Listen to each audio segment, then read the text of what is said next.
Começamos a gravação, tudo bem? Então, eu trago aqui de novo, não sei se quem estava aqui, né, na semana passada, talvez lembre da imagem que eu também coloquei como imagem de capa, digamos assim, da nosso encontro passado. Também foi uma imagem com essa mesma estrutura, o duelo de dois heróis, Heitor e Aquiles. E não dava para ver naquela imagem, porque é um vaso grande, então ali estava só num zoom, mostrando Heitor e Aquiles, mas nas pontas desse vaso também tinha a imagem de duas divindades, que era Apolo do lado de Heitor e Atena do lado de Aquiles.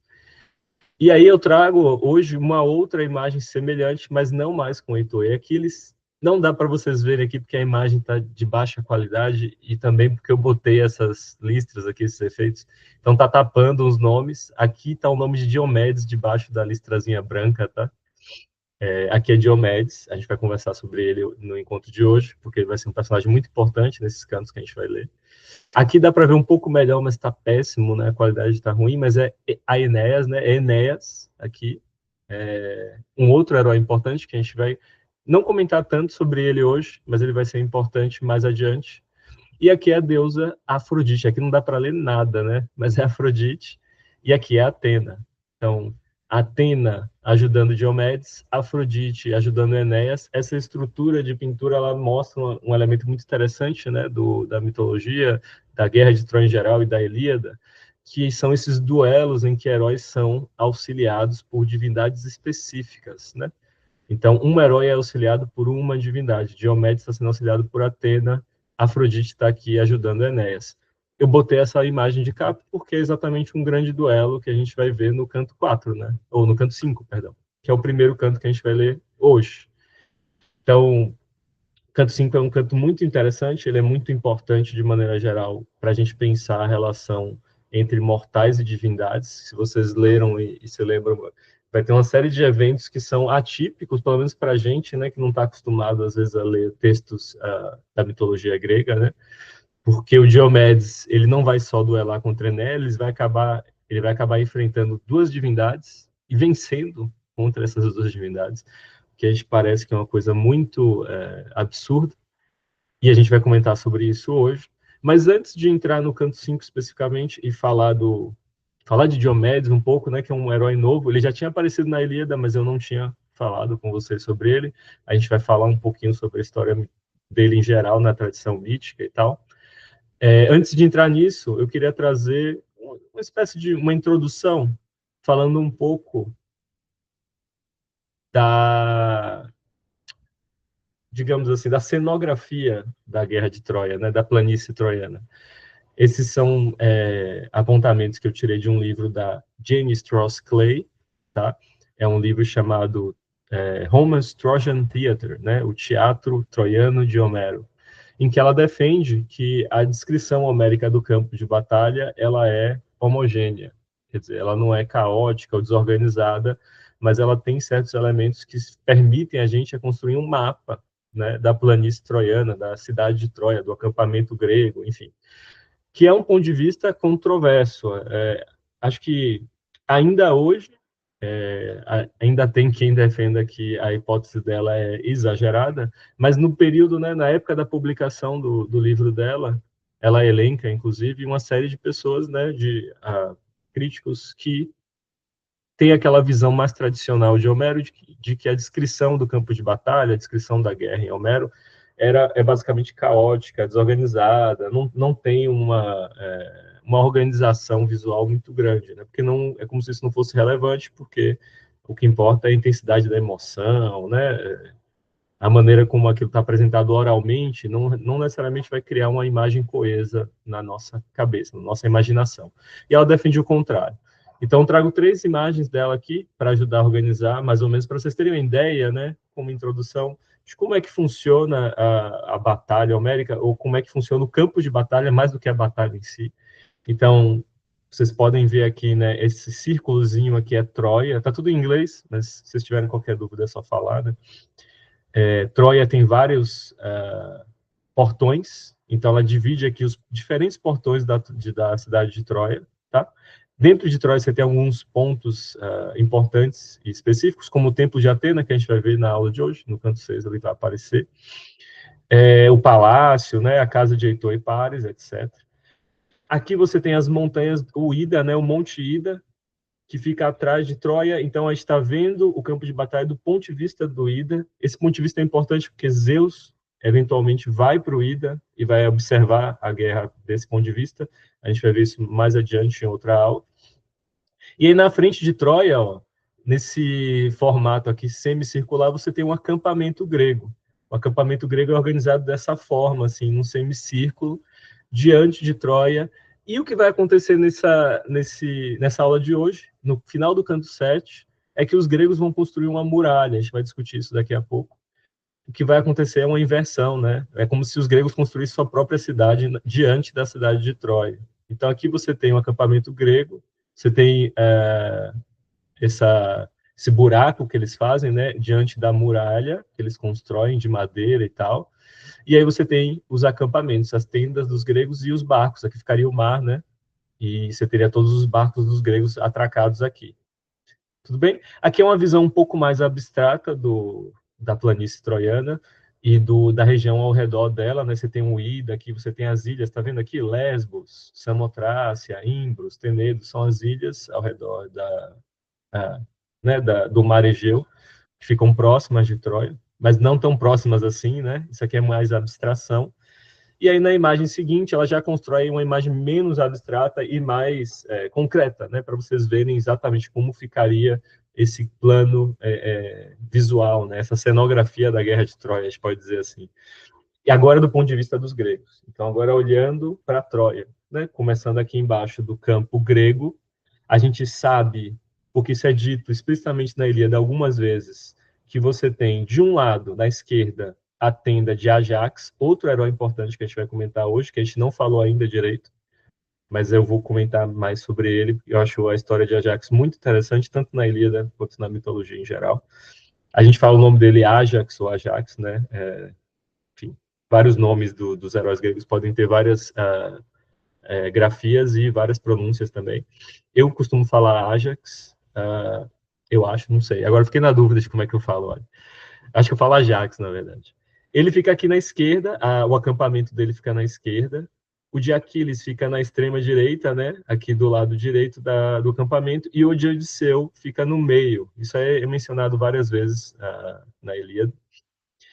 Isso tem talvez elementos simbólicos, né? Então Aquiles a gente sabe que é considerado o melhor dos aqueus. A gente já falou disso no encontro passado. Ajax, ele é geralmente descrito no próprio catálogo das naus. Quando chega no final do catálogo das naus, a Ilíada diz que Ajax é o segundo melhor dos aqueus. Na ausência de Aquiles, ele seria o melhor dos guerreiros gregos, tudo bem?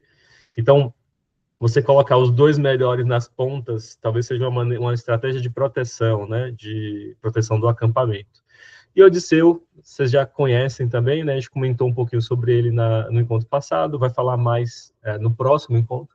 Ele vai ter uma participação mais importante e especial no canto 10. Mas ele é esse herói mentiroso, né? Ardiloso. É um herói bastante ambíguo. Então é interessante que ele seja colocado bem no meio, né? Aquela coisa meio no centro, ele não está nem na esquerda nem na direita, né? Ele é o que ele precisa ser naquele momento por sua questão de sobrevivência, né? Ele se adequa à situação que ele está, né? Que ele se encontra, né? E utiliza a astúcia dele para poder tirar o melhor da situação que ele se encontra. E aqui você tem na frente uma série de elementos que eu não vou adentrar muito, não vou entrar em detalhes, né? Mas que são citados no campo de batalha. Você tem a tomba de Ilos, que é um ancestral, né? Um ancestral que fundou a cidade de Ilion. Eu já falei no encontro passado com vocês, né? O nome grego para Troia é Ilion, que ela foi fundada por ele. Você tem uma série de árvores que ficam no campo de batalha. Você tem o rio Escamandro, o Escamandrio. Você tem o Simoésio, que fica aqui desse lado. E esse rio Escamandro vai ser importante, a gente vai ver mais adiante. E você tem um ponto em que ele ficaria mais raso e que daria para você atravessar. E aí o portão de Troia que está sendo atacado. Tudo bem? Alguma dúvida aí? mais uma vez, a hipótese de Clay não é necessariamente verdade. A gente não precisa assumir que a maneira como está sendo descrita aqui, o campo de batalha, é exatamente dessa forma. É só para um título de ilustração mesmo, para vocês verem mais ou menos, terem uma ideia mais ou menos de como é o campo de batalha, o que está acontecendo. Né?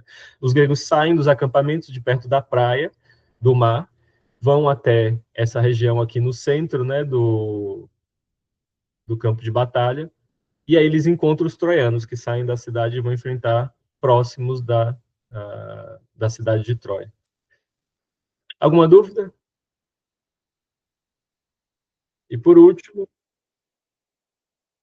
deixa eu ver aqui o que vocês falaram. Pode falar, Carol. Eu só queria falar que é. Tá me ouvindo? Estou ouvindo, sim. Ah, sim. Que é interessante porque eu tenho dificuldade, às vezes, de imaginar as coisas. E aí, às vezes, tipo, beleza, tem algumas coisas que são bem localizadas, né? Lá na ponta tá o Aquiles, ok. Mas a coisa de visualizar a muralha, sempre eu achei esquisito, assim. Sim, Então, é interessante ter, mesmo que não seja exato, mesmo que seja só uma coisa mais ou menos organizada, ajuda a entender meio que onde as coisas estão acontecendo, né? sim, sim. Eu acho também difícil, às vezes, de me localizar na Ilíada, principalmente nas narrativas de batalha, né? Que às vezes tem um monte de nome, um monte de gente, é difícil. A gente está onde aqui, né? Onde é que está esse contingente de pessoas? Estão em que posição e tal? Então, é meio difícil. E eu acho legal também. A Clay tinha um projeto, eu não sei se ela abandonou, essa autora, né, desse livro, eu não sei se ela ainda está fazendo ou se abandonou, mas ela tinha um projeto de tentar, uma coisa meio virtual, né, construir um mapa de todos os cantos da Ilíada.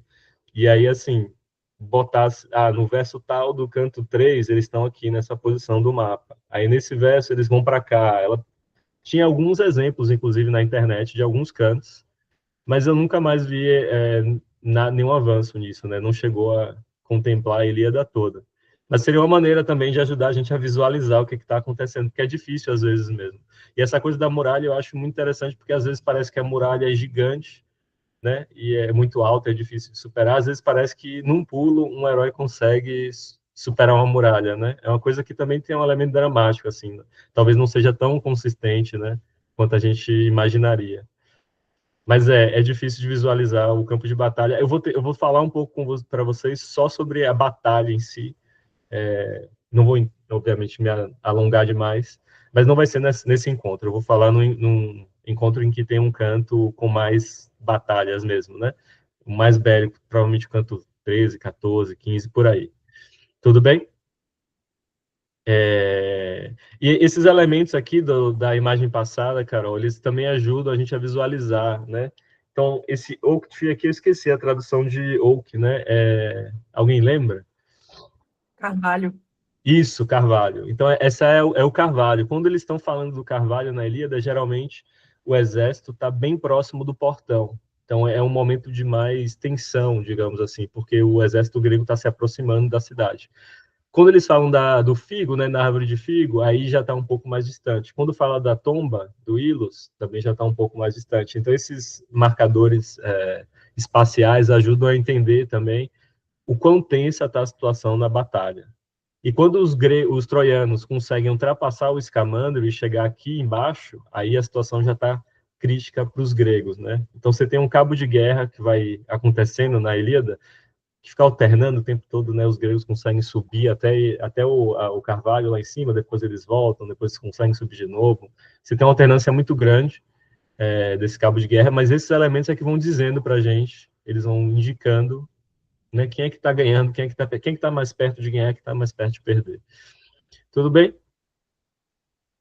E aí, por último, eu trouxe a montagem que ela faz. Aí tá muito difícil de ver, né? Eu tirei do próprio livro dela, mas copiei com print screen, então não ficou muito legal a fonte, né? Aqui eu não sei até que ponto essa distribuição que ela dá dos acampamentos, ela é 100%, ou o que é hipotético aqui, né? A gente sabe que o Ajax está do lado esquerdo, o Aquiles do lado direito, a gente sabe que o Odisseu está no meio. E algumas tendas a gente tem uma indicação mais ou menos, se ficam mais próxima da de Odisseu ou não, mas todas, assim como ela colocou aqui, eu acho que é um pouco de hipótese e um pouco de evidência textual, tudo bem? Então ela coloca aqui todos os heróis distribuídos nas suas tendas, né, no seu acampamento. Aqui ficaria o mar, onde ficariam as naus, tudo bem? E aí, essa região de fora, onde eles fazem as suas reuniões, que nem a gente viu no canto 1, no encontro passado, e aí a muralha que eles construíram, que a gente vai falar daqui a pouco, que é construída milagrosamente, da noite para o dia, eles fazem uma muralha enorme, né? É também um elemento interessante para a gente discutir, tá? Então, dada essa introdução, um pouco da representação visual da Ilíada, e né, ajudar a gente a visualizar um pouquinho como é que a batalha está acontecendo, que guerra é essa, como é que ela está ocorrendo, eu vou falar um pouco sobre Diomedes, porque ele é a estrela desses cantos iniciais após a saída de Aquiles do campo de batalha.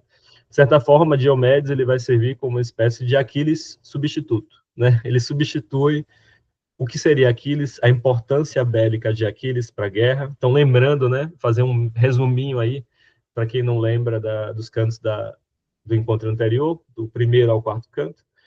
O melhor herói grego, ele briga com o principal líder político grego, Aquiles briga com Agamenão, eles disputam bens, posses que eles têm, no caso específico, escravas, né, que na mentalidade grega arcaica eram vistas como posses daquele que era o seu dono, daquela pessoa que fosse o seu senhor. Aqui eles têm uma de suas escravas tomadas por Agamenão, e aí primeiro ele decide matar Agamenão, desiste por intervenção divina, né? A deusa Atena vai lá, intervém e pede para ele não fazer isso, diz que ele vai ser recompensado se ele não fizer, e aí ele muda de ideia, ele se afasta do campo de batalha e diz que não vai lutar mais. Isso é péssimo para os gregos porque eles perdem o seu melhor herói, né? Aquiles. Ele, por outro lado, tem uma mãe deusa. Então ele pede para a mãe dele, Tétis, que a gente também vai falar um pouquinho mais nesse encontro, que intervenha no Olimpo com Zeus, o principal deus grego, para que Zeus faça com que os gregos percam. Então, seus próprios aliados, ele quer que os próprios aliados sofram derrotas, para eles se darem conta, né, do quanto ele é importante e poderoso, e peçam desculpas para ele, Aquiles, né? E não só desculpas, mas retribuição, né, que tenha pagamento compensatório, né, uma multa que seja pagada para ele poder voltar para o campo de batalha e não ser humilhado como ele estava. Tudo bem? E aí, no canto 2, a gente tem um recomeço da Guerra de Troia. A gente tem uma série de episódios que evocam o começo da guerra, mas em nenhum momento Homero vai descrever exatamente como a guerra começou, o sequestro de Helena, o julgamento de Paris, nada disso está explícito na Ilíada, é apenas aludido. No canto 2, você tem um catálogo das naus, famoso, né? No canto 3, você tem o duelo entre Menelau e Paris, que a gente comentou no encontro passado. Então, os dois principais heróis envolvidos no relacionamento com a Helena, eles se enfrentam. Esse duelo acaba não resolvido porque a Afrodite vai lá e tira Paris do campo de batalha. Quando ele estava prestes a ser derrotado por Menelau, prestes a morrer, ela salva Paris. Fica a dúvida, né, do que vai acontecer, e aí os deuses intervêm de novo, influenciam um arqueiro troiano, e esse arqueiro troiano atira uma flecha em Menelau. Não mata Menelau, mas fere Menelau, e aí recomeça a guerra. A guerra vai efetivamente recomeçar. Ela recomeça no final do canto 4, de uma maneira genérica, né, numa série de duelos em que gregos e troianos se matam, sem nenhum tipo de domínio de nenhum dos dois lados. E aí no canto 5, que é o que a gente vai começar hoje, aparece, né, esse herói que já estava na Ilíada, eu não tinha comentado no encontro passado, deixei para falar dele hoje, porque ele é um personagem muito importante, que é o Diomedes. Ele vai aparecer nesse momento, né, no canto 5, quando a guerra estava meio que indecisa, você não tinha nenhum lado ganhando, nenhum lado perdendo. Ele vai, com a ajuda de Atena, começar a ter uma série de vitórias, a fazer uma série de feitos bélicos grandiosos e mudar, né, o rumo da batalha, inverter o rumo da batalha para uma série de vitórias gregas. E por que esse personagem é interessante, né? Ele vai aparecer na Ilíada toda, vocês que leram ou que estão lendo já tinham visto ele no encontro passado, ele vai continuar aparecendo várias vezes. É um personagem muito importante para a Ilíada, mas não só. E eu queria usar esse momento como uma oportunidade para falar da tradição mítica mais ampla, né? Então, a Ilíada ela não é um poema que tem uma história isolada dos mitos gregos de maneira geral, muito pelo contrário. ela se refere de maneira alusiva ou não, de maneira explícita, às vezes de maneira implícita, a uma tradição de mitos que é muito maior do que a própria Ilíada. Então, isso é o que dificulta um pouco a leitura, né? De um leitor novo, de um leitor que não conhece, às vezes, algumas coisas, porque ela está constantemente se referindo a personagens e a monstros e a divindades que você, às vezes, não conhece, você não sabe quem são. E o caso de Diomedes é muito interessante, porque ele é uma espécie de vestígio de uma outra grande guerra, de uma outra grande tradição de poesia bélica, de poesia de destruição de cidades, que a poesia grega arcaica teve, né, mas que não nos legou nenhum registro mais extenso, não tem nenhum poema da extensão da Ilíada que sobreviveu à antiguidade, tudo bem? Que é a Guerra de Tebas, que vocês já podem ter ouvido falar em algum momento, e é uma guerra muito importante, são as duas grandes guerras, Hesíodo vai dizer que são as duas grandes guerras da geração dos heróis. A Guerra de Tebas, por um lado, e a destruição de Tebas, né? O saque de Tebas, e a Guerra de Troia, por outro lado. Essas duas grandes guerras, elas vão enquadrar boa parte das histórias de feitos bélicos dos heróis no mundo grego arcaico. Tudo bem? E Diomedes, não só ele é filho de um sujeito que guerreou na Guerra de Tebas, como ele próprio lutou na Guerra de Tebas. Por quê? O que acontece, né? Resumidamente, para não entrar em muitos detalhes, mas eu acho que é importante falar disso por uma série de questões. A Guerra de Tebas ela é provocada pela disputa entre dois filhos de Édipo, né? Édipo se casa com a própria mãe por acidente. Acho que todo mundo conhece a história, né? Mesmo quem não faz a menor ideia de mitologia, pelo menos já escutou alguma coisa de Freud. Édipo casa com a mãe, tem vários filhos, depois descobre o que aconteceu, ele se autoexila e se cega, e aí os seus dois filhos homens começam a disputar quem é que vai ficar com a cidade, quem é que vai ser o rei da cidade de Tebas. E a guerra de Tebas, muitas vezes chamada de Sete contra Tebas, ela num primeiro momento vai acontecer com uma geração de heróis que vai tentar pegar essa cidade, conquistar essa cidade para um dos filhos de Édipo, tudo bem? Só que essa primeira batalha, essa primeira tentativa de conquistar Tebas, ela acaba sendo mal sucedida. Não acontece a vitória dos Sete contra Tebas, eles não conseguem vencer a guerra. E aí o que acontece? Os filhos, a geração seguinte, os filhos daqueles heróis que tentaram e não conseguiram e morrem na Guerra de Tebas, eles vão de novo tentar vingar os pais. A gente chama isso dos Epigoni, né? É a geração seguinte dos guerreiros que vão atacar Tebas e tentar conquistar a cidade, depois que seus pais tentaram e não conseguiram. E esse segundo ataque sai vitorioso. Ele é vitorioso. A cidade de Tebas é conquistada pelos Epigoni, pelos filhos dos heróis que atacaram Tebas antes. Por que isso tudo é interessante? Porque Diomedes é um dos Epigoni. Então ele não só é filho de Tideu, que está aí nesse vaso, eu vou comentar esse vaso daqui a pouquinho. Então, Tideu é um dos Sete contra Tebas, como ele próprio lutou contra Tebas e conquistou, junto com seus companheiros, a cidade de Tebas. Então, ele é um veterano de guerra, né? Ele já participou de uma grande guerra, saiu vitorioso, vai participar agora, está participando agora de outra grande guerra, né, da poesia grega arcaica. Também vai sair vitorioso e vai sobreviver às duas guerras. Então é um personagem muito interessante, porque ele não é um personagem de destaque, como Aquiles, como Heracles, né, ou Hércules na nomenclatura romana, no nome romano dele, ou outros heróis da mitologia, Teseu, né? Tem heróis muito importantes da mitologia que vocês podem ter ouvido falar aí. Diomedes não é muito comentado, a não ser que você já tenha lido a Ilíada, ou algum poema épico, né? Você gosta de poesia grega antiga. Ele não é um personagem que tem muito renome, mas, por outro lado, ele é um personagem que tem um currículo, né, muito extenso. E é muito interessante esse personagem. O próprio nome dele alude o fato dele ser muito ponderado. Então, ele é Dio, né, vem de divino, e Med se refere à razão, à prudência dele, à inteligência dele. Então, ele tem um juízo divino. Ele é prudente, ele é ponderado. Ele não vai sofrer uma série de consequências que outros heróis gregos vão sofrer, porque ele não se excede, ele consegue manter a calma nos momentos de tensão. Tudo bem?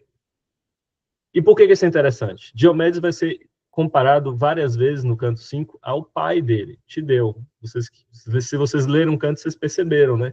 Atena vai falar do pai de Diomedes. Antes disso, Agamenon vai falar do pai de Diomedes, e todo mundo vai mencionar o pai de Diomedes como um grande herói, como um grande exemplo. Ele vão dizer para Diomedes, né? Tideu era um grande herói, você precisa seguir no exemplo de seu pai, você precisa ser igual a seu pai. Isso é muito curioso por vários motivos. Primeiro, porque Tideu não conseguiu fazer aquilo que Diomedes e os Epigoni fizeram, né? Ele tentou conquistar a cidade de Tebas e falhou. Então, esse é o primeiro problema dessas comparações, que eu acho interessante, para mostrar como a Ilíada é um poema mais complexo, mais ambíguo do que parece à primeira vista. São comparações que parecem simples, né? Ah, você não é tão bom quanto seu pai. Parece simples o que está sendo dito aí. Só que a gente sabe, né, quando a gente conhece essa tradição mítica mais estendida, os outros poemas épicos resumidos que a gente perdeu, mas a gente tem os acessos aos resumos e a outras fontes também, inclusive vasos, a gente sabe que Tideu não foi vitorioso na Guerra de Tebas. Diomedes foi vitorioso. Então ele já mostrou que ele é mais valoroso que seu pai. Por outro lado, além de não ter sido vitorioso, tem uma série de histórias bastante negativas associadas a Tideu e a deusa Atena. Então, Tideu, nesse vaso aí, ele não, no vaso de 560 a.C., né? Então, um vaso antigo, não é nenhuma inovação posterior à poesia arcaica.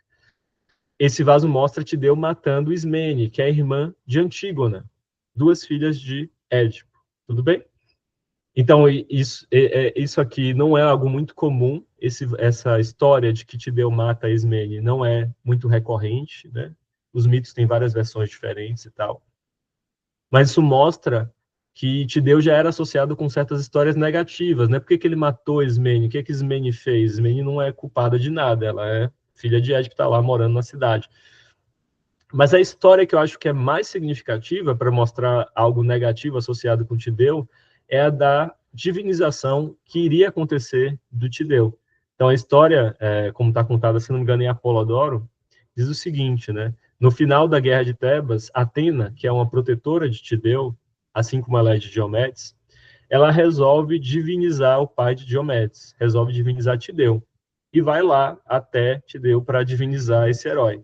Só que ela encontra Tideu completamente ensandecido, né, com o furor da batalha e tal, comendo o cérebro do seu inimigo, né, de um dos inimigos, de um dos campeões de Tebas que ele enfrentou. Ele derrota esse campeão, esse herói, e começa a comer o cérebro dele, que é uma coisa absurda, né? Não só o canibalismo é absurdo, mas o fato de ser o cérebro também é um negócio meio grotesco, né? Cortar a cabeça, o topo da cabeça, para comer o cérebro do inimigo. E aí ela vê aquilo e fica enojada, e aí desiste de divinizar Tideu. Tudo bem? Então isso é interessante, né? A gente vê aí que a poesia épica, ela pode brincar, muitas vezes, com versões de histórias sem necessariamente escolher uma versão, nem ao mesmo tempo excluir uma versão. Então, ao mesmo tempo, aqui, o que eu estou tentando defender aqui no canto 5, essas referências ao pai de Diomedes, ao mesmo tempo, para fazerem sentido, precisam ser de uma vertente que ignora as histórias negativas de Tideu. Então, Tideu precisa ser um exemplo positivo para Diomedes, ele está sendo constantemente usado como exemplo positivo por Atena, por outros heróis. Mas, por outro lado, para quem conhece as outras histórias que estão aí sendo omitidas por Homero, a gente também lembra desses aspectos negativos e você cria uma relação meio interessante assim com as citações, né? Porque a gente sabe, pô, mas Diomedes é melhor do que Tideu. Ele não só ganha a Guerra de Tebas, como ele não comeu o cérebro de ninguém, ele não é canibal. Isso cria uma relação bem interessante com uma espécie de intertextualidade bem mais interessante do que às vezes parece, a poesia épica parece ter, tudo bem? Ao mesmo tempo, os poemas, tanto homéricos como outros poemas da tradição épica, podem omitir elementos, eles podem pegar versões específicas de uma história mítica, que não é necessariamente a versão mais popular, ou pode ser uma versão popular, mas que entra em contradição com outras versões. Mas, ao mesmo tempo, essas versões que estão circulando aí na poesia arcaica, elas também influenciam um pouco a nossa leitura, né? Então, elas podem não ser a versão que está sendo adaptada ali naquele poema específico que nós estamos lendo, mas a gente lembra delas, isso influencia um pouco a nossa leitura, né? Até que ponto essa comparação de Diomedes com o pai, ela é pertinente ou não. Tudo bem?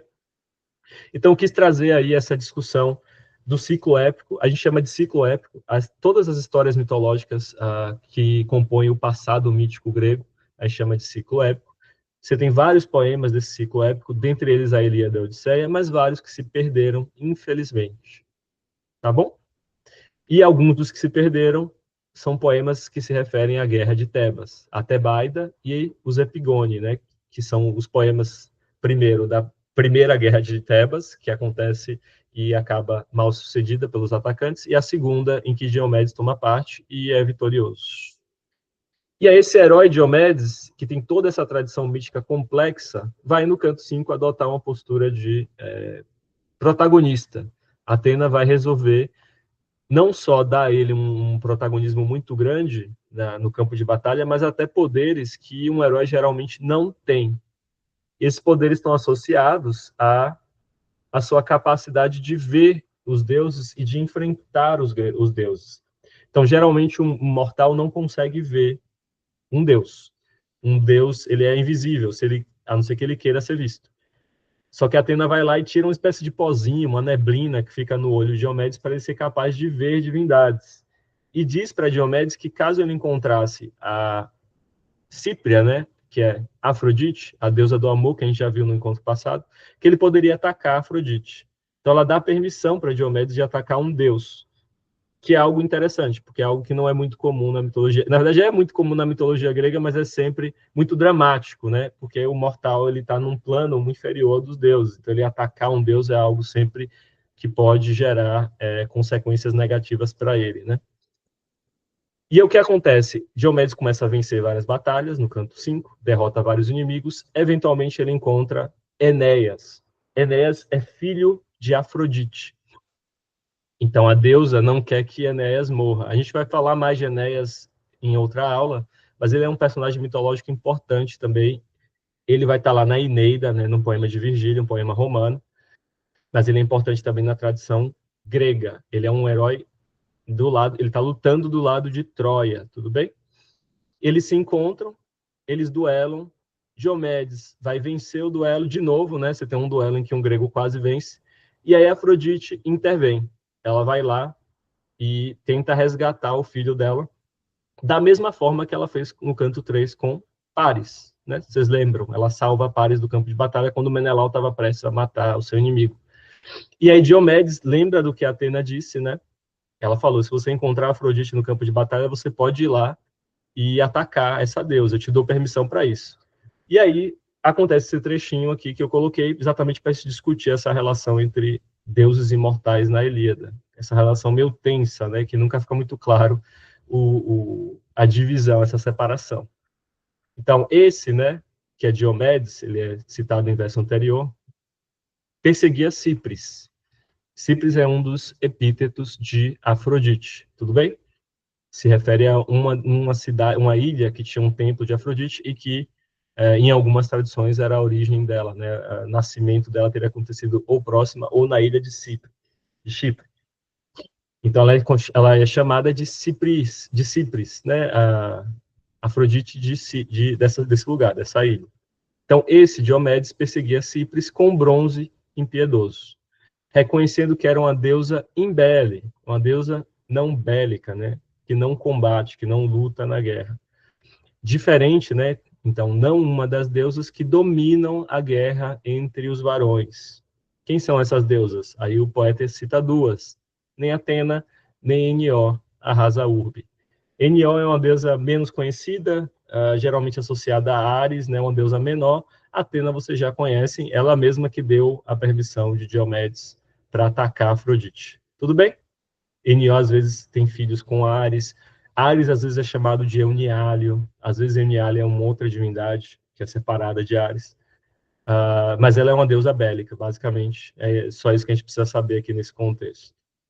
Então, Afrodite não é guerreira, que nem Atena, nem Enió. Ela é uma deusa, Afrodite é uma deusa associada, pelo menos na Ilíada, tá? Com desejo erótico e não com guerra. Existe uma versão, uma faceta da deusa associada à guerra, mas ela não aparece na poesia homérica de maneira geral. Tudo bem? Então é sempre bom lembrar isso, né? a representação dos deuses na Ilíada e na Odisseia é uma faceta do deus, é uma representação específica do deus, não é o deus como um todo, tá?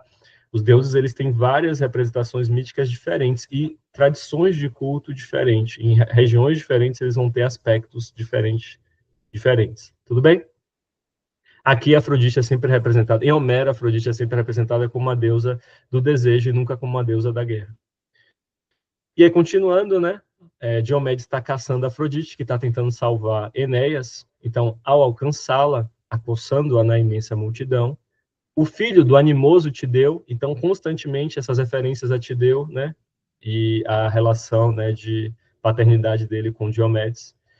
O filho do animoso Tideu se esticou contra ela, contra Afrodite, saltou e a feriu com a lança afiada na borda da mão delicada.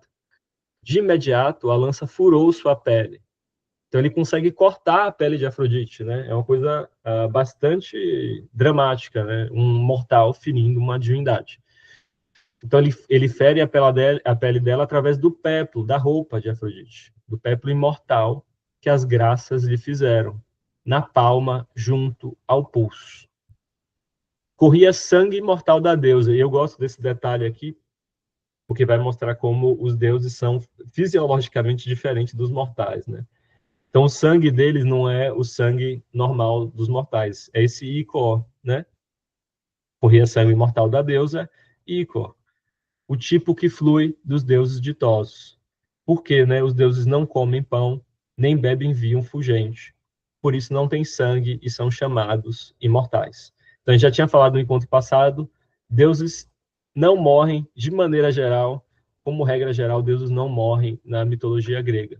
Mesmo os deuses que são derrotados, como Cronos, titãs, né, eles são geralmente presos, aprisionados e não mortos, tá? Alguma dúvida aí nessa passagem? Então, os deuses, em geral, não comem pão nem bebem vinho. Isso é algo que, quando acontece, é muito atípico. Os deuses, eles bebem éter e comem ambrosia. São outros alimentos. São equivalente divino de pão e vinho. E eles só podem comer isso, é isso que alimenta as divindades. Isso mostra como os deuses são separados dos mortais. Eles não precisam de pão e vinho, eles comem ambrosia e bebem éter, e eles não morrem. Então, diferente dos mortais, né, dos humanos, eles não morrem, eles são imortais. Por isso são divindades, são deuses. Existem várias outras diferenças, né, eles são muito mais poderosos, enfim. Mas essas são as principais. Tudo bem? Alguma dúvida aí nesse trecho? Eu gostei de trazer, eu gosto de citar esse trecho quando eu falo do canto 5 para mostrar ao mesmo tempo a distância entre deuses e mortais, né? Eles não têm sangue, eles não comem pão e vinho, mas ao mesmo tempo como a Ilíada em alguns momentos aproxima essas duas categorias, né? Esses dois grupos de personagens. E aqui é um exemplo clássico disso, uma história típica da mitologia grega em que um mortal derrota um deus.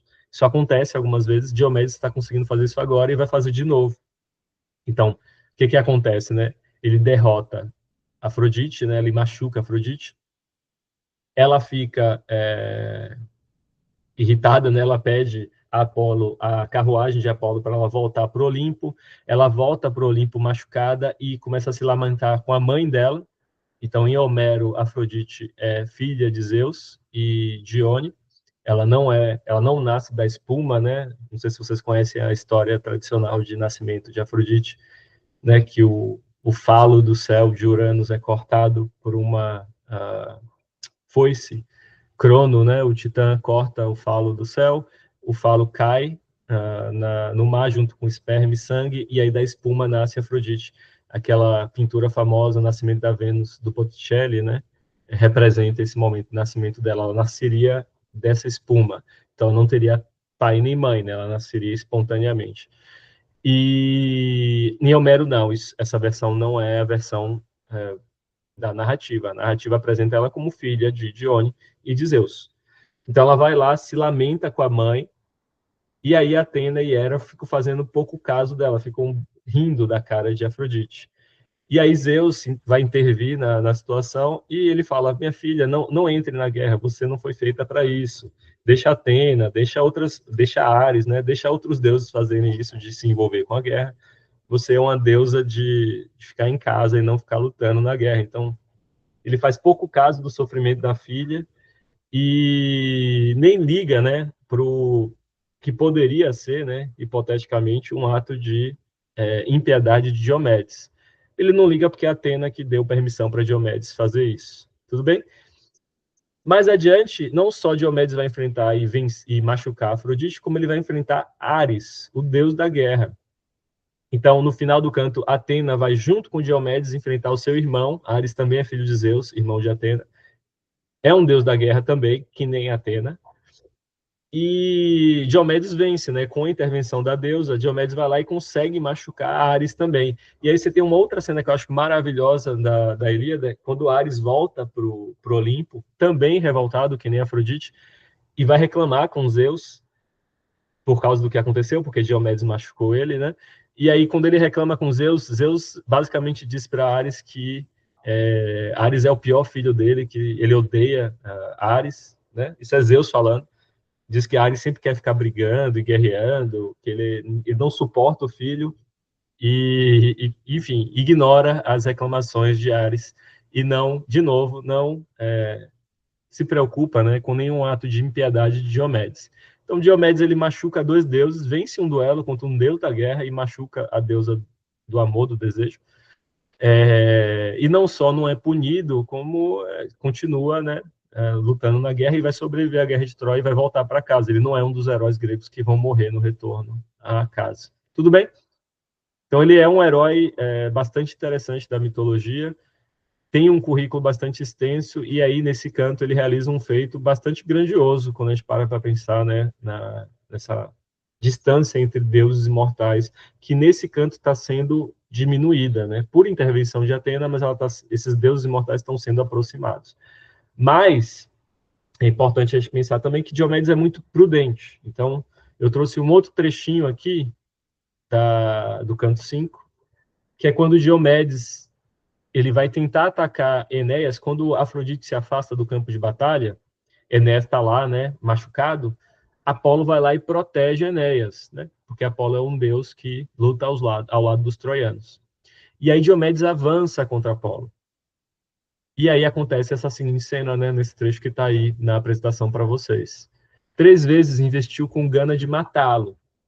Matar Enéas, tá? Não matar Apolo. 3 vezes Apolo repeliu com o escudo brilhante. Quando na quarta arremeteu, feito em divindade, então olha de novo aí, ó, a aproximação entre mortal e Deus, né? Na quarta vez que ele vai arremeter, parecido como, né, feito uma divindade, então os heróis gregos e troianos, eles se aproximam muito às figuras divinas, né? No limite, eles começam a se aproximar, são quase como deuses, apesar de não serem mortais. E aí, nesse momento em que ele está perigosamente se aproximando da divindade, tanto ele próprio virando, né, parecendo uma divindade, quanto ele indo contra uma divindade, Apolo está lá com o escudo protegendo Enéas, e aí na quarta vez ele vai tentar de novo atacar Apolo, aí Apolo fala para ele, né, berrando terrivelmente, disse-lhe Apolo, age de longe. Apolo, não sei se vocês lembram, ele é arqueiro, então esse epíteto dele, age de longe, tem a ver com as flechas que ele atira de longe, tanto flechas de doença, né, quanto flechas de verdade, o arco e flecha que ele tem.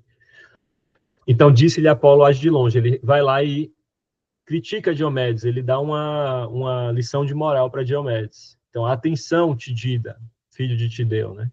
Ser deferente e como um deus, não queiras raciocinar. Quer dizer, não pense como um deus, não pense que você é um deus, né? Seja deferente, né?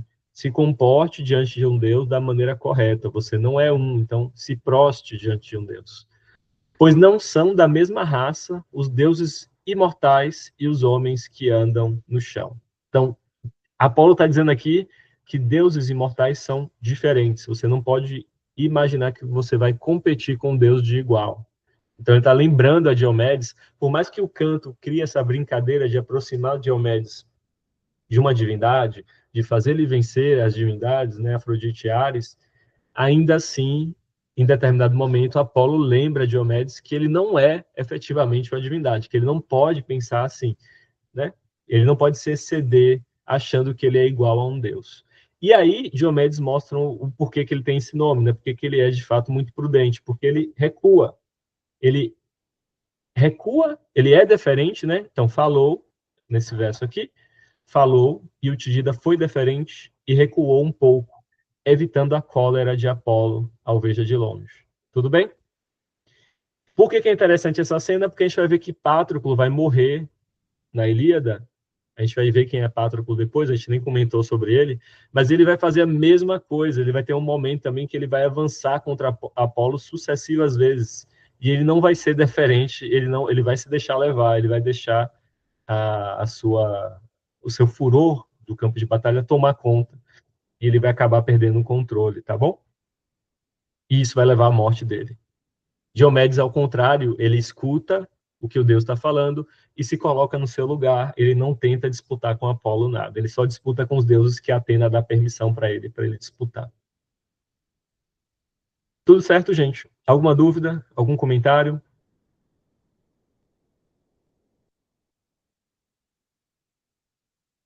Então, no canto 6,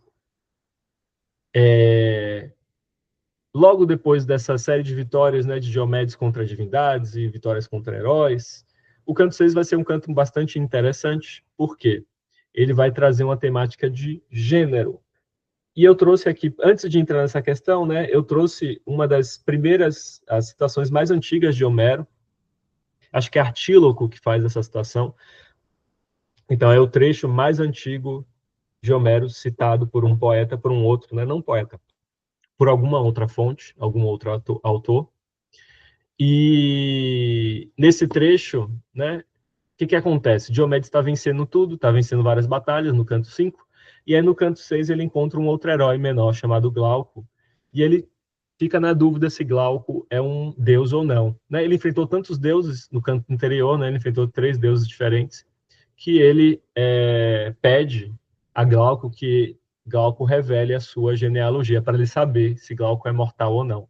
E aí Glauco conta toda a sua genealogia, e aí eles descobrem que eles são parentes distantes, e aí meio que fazem as pazes e resolvem não lutar um com o outro.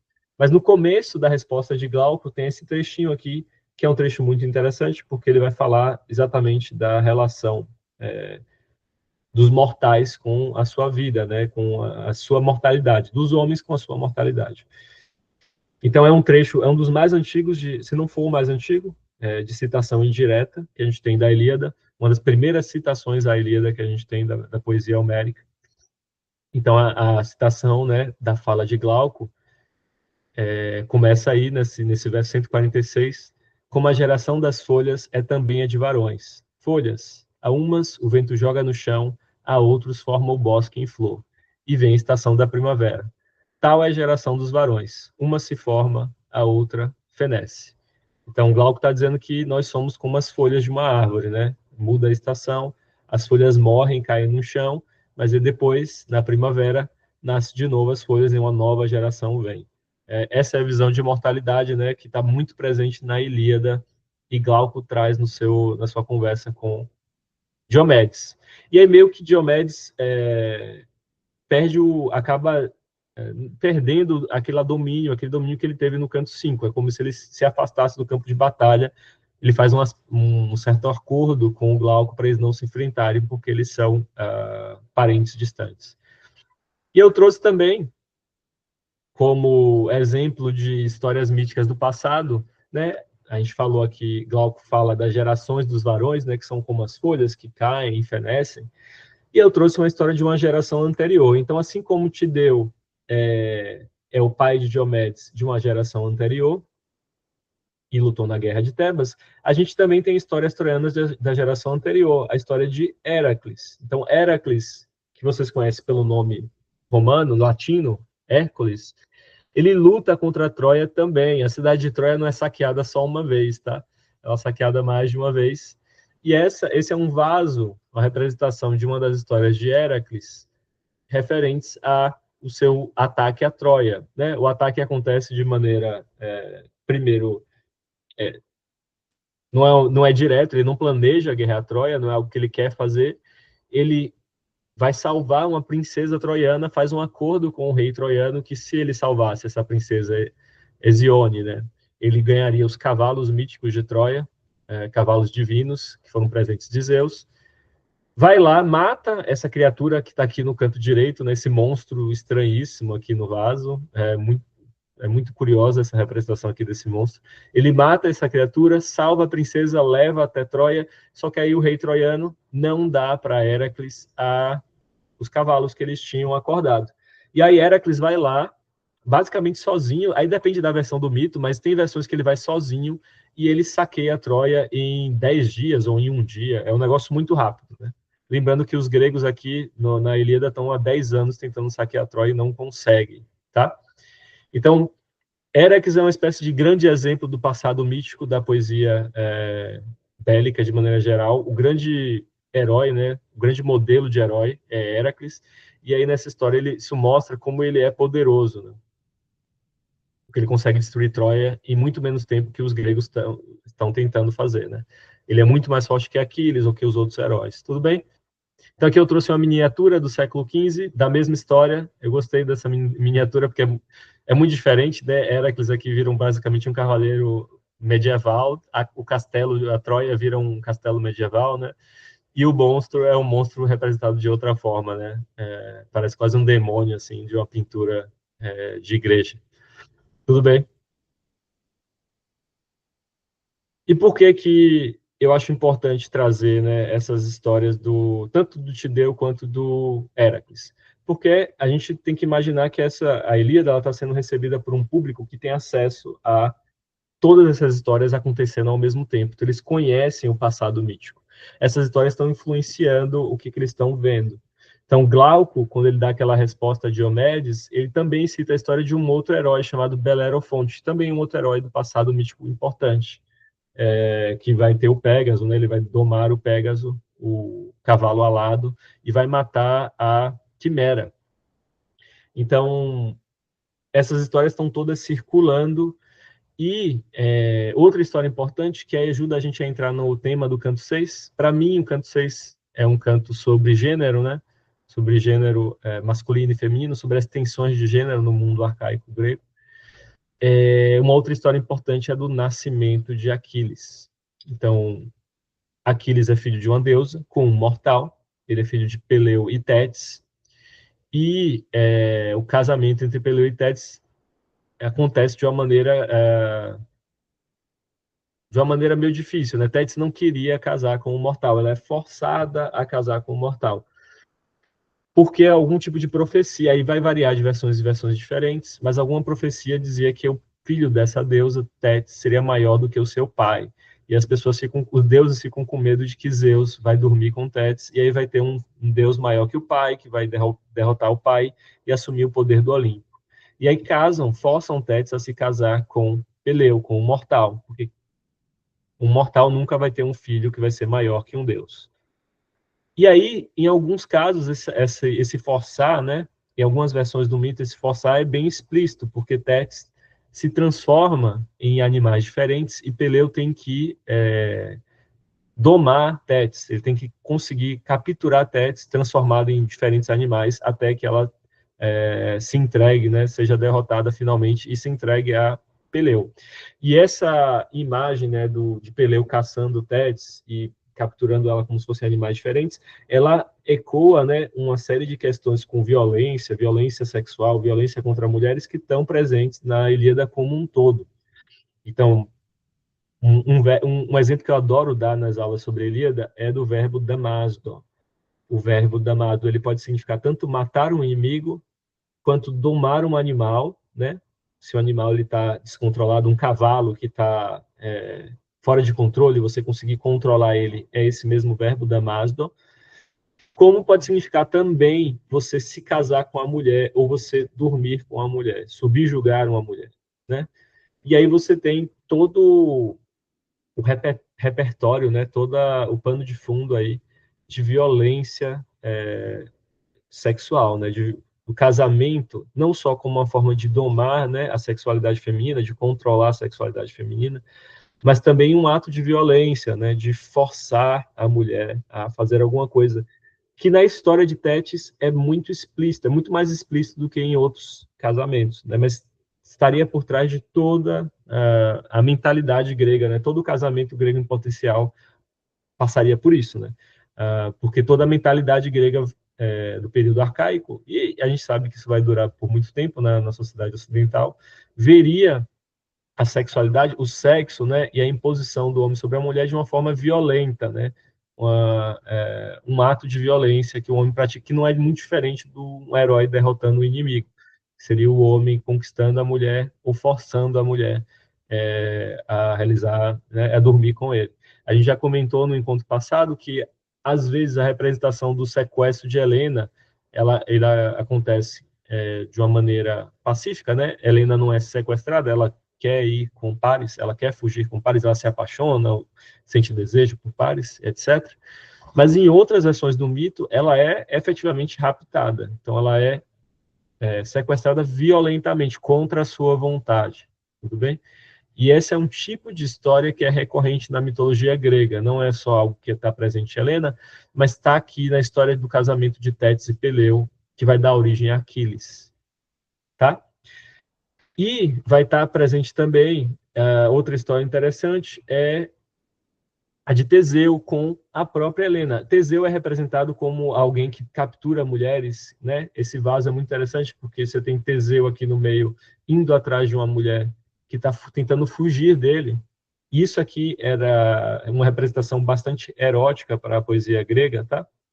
Para a iconografia grega, melhor dizendo.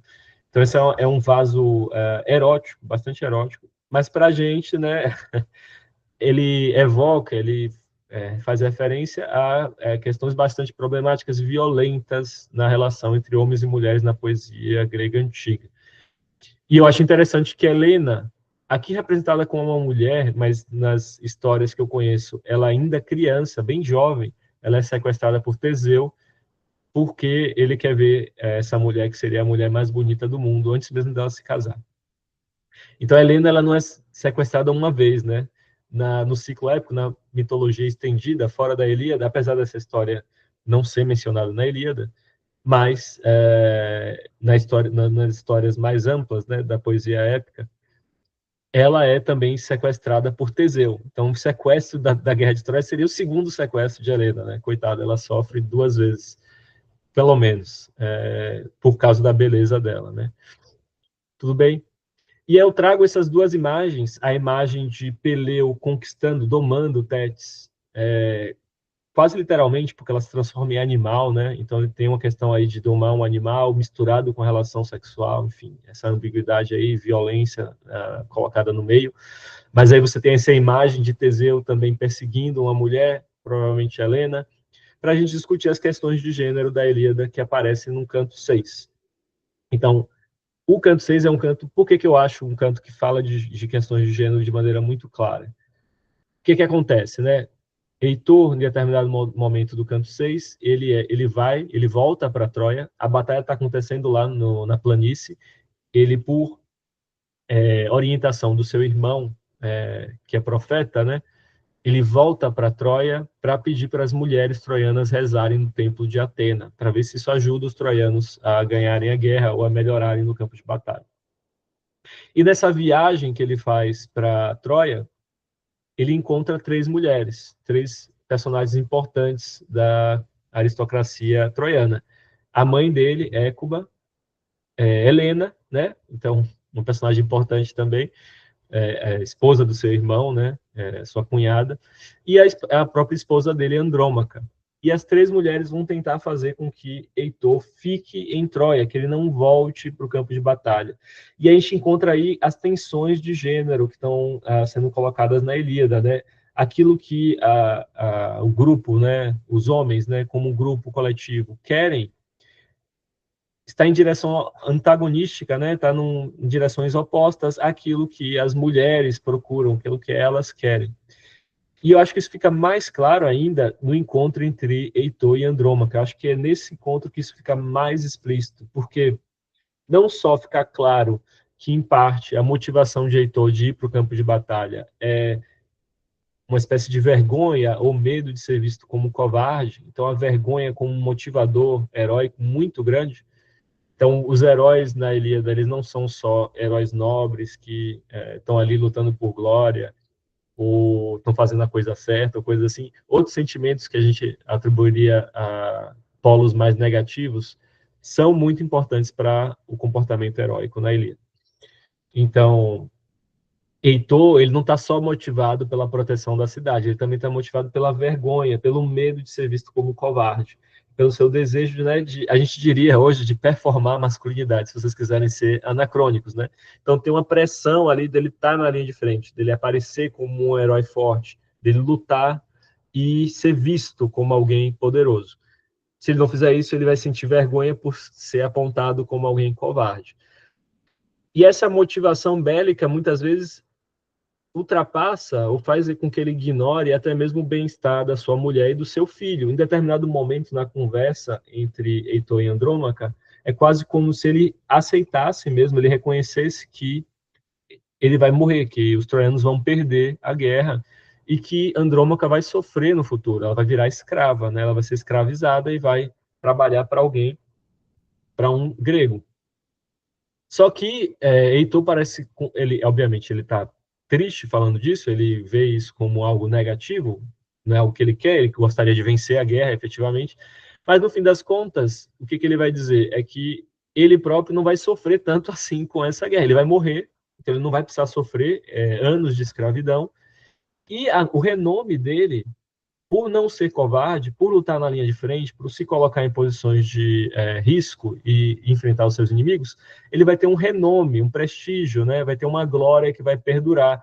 As pessoas vão olhar para Andrômaca enquanto escrava e vão dizer: ah, essa aí é a mulher de Heitor, daquele herói troiano que morreu há muito tempo atrás. E aí ele parece ver nisso uma espécie de um vestígio, né, de algo positivo, né, algo que, apesar de não ser o ideal seria que eles vencessem a guerra, pelo menos vai restar isso, tudo bem?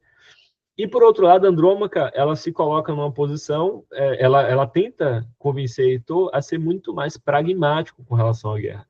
Ela quer que Heitor não lute, mas ela não diz apenas isso, ela diz: ah, tá, você vai ter que lutar, tudo bem, coloca o seu exército numa posição mais defensiva, né, num lugar mais protegido, não vai lutar na planície, não vai para longe de Troia, fica próximo da muralha, porque qualquer coisa você corre para dentro da cidade. Enfim, seja mais prudente no campo de batalha, porque se você não for mais prudente, você vai morrer, e quem vai sofrer mais com isso sou eu e o seu filho, Astianax, né, o filho de Heitor, príncipe troiano, né? Heitor é o filho do rei, é o primogênito, então ele que vai herdar a cidade depois da morte do pai, e o seu filho seria também o primogênito, que herdaria a cidade de Troia eventualmente. Então, o discurso de Andrômaca eu acho muito interessante, porque ela está tentando, né, apelar para uma prudência e chamar Heitor para prestar atenção no seu sofrimento enquanto mulher, né, e no sofrimento do seu filho, né, enquanto criança que não pode se proteger e se defender com as próprias mãos.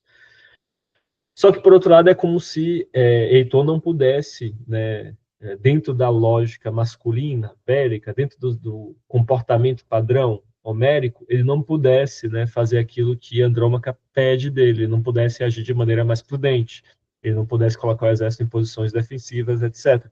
Porque ele precisa, né, por essa busca de glória e pelo medo de ser chamado de covarde, ele precisa se colocar em posições de risco, ele precisa estar na linha de frente, ele precisa sair para a planície, etc.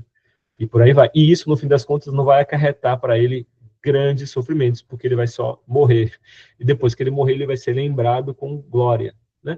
Enquanto quem vai sofrer efetivamente por muitos anos é a própria Andrômaca, que vai ser escravizada e vai ter que viver décadas enquanto escrava de outra pessoa, de um dos seus inimigos, de uma pessoa responsável pela destruição da sua cidade. Então, essa tensão entre os gêneros no Canto 6 é muito interessante, né? Então, a Ilíada tem um discurso masculino muito forte, então a representação das personagens femininas pode, em determinados momentos, ser excessivamente masculina, né? Colocar a mulher num lugar secundário, colocar as preocupações masculinas como se fossem preocupações universais, né, e coisas assim. Mas não, eu não acho que isso seja plenamente, que isso aconteça completamente. Muito pelo contrário.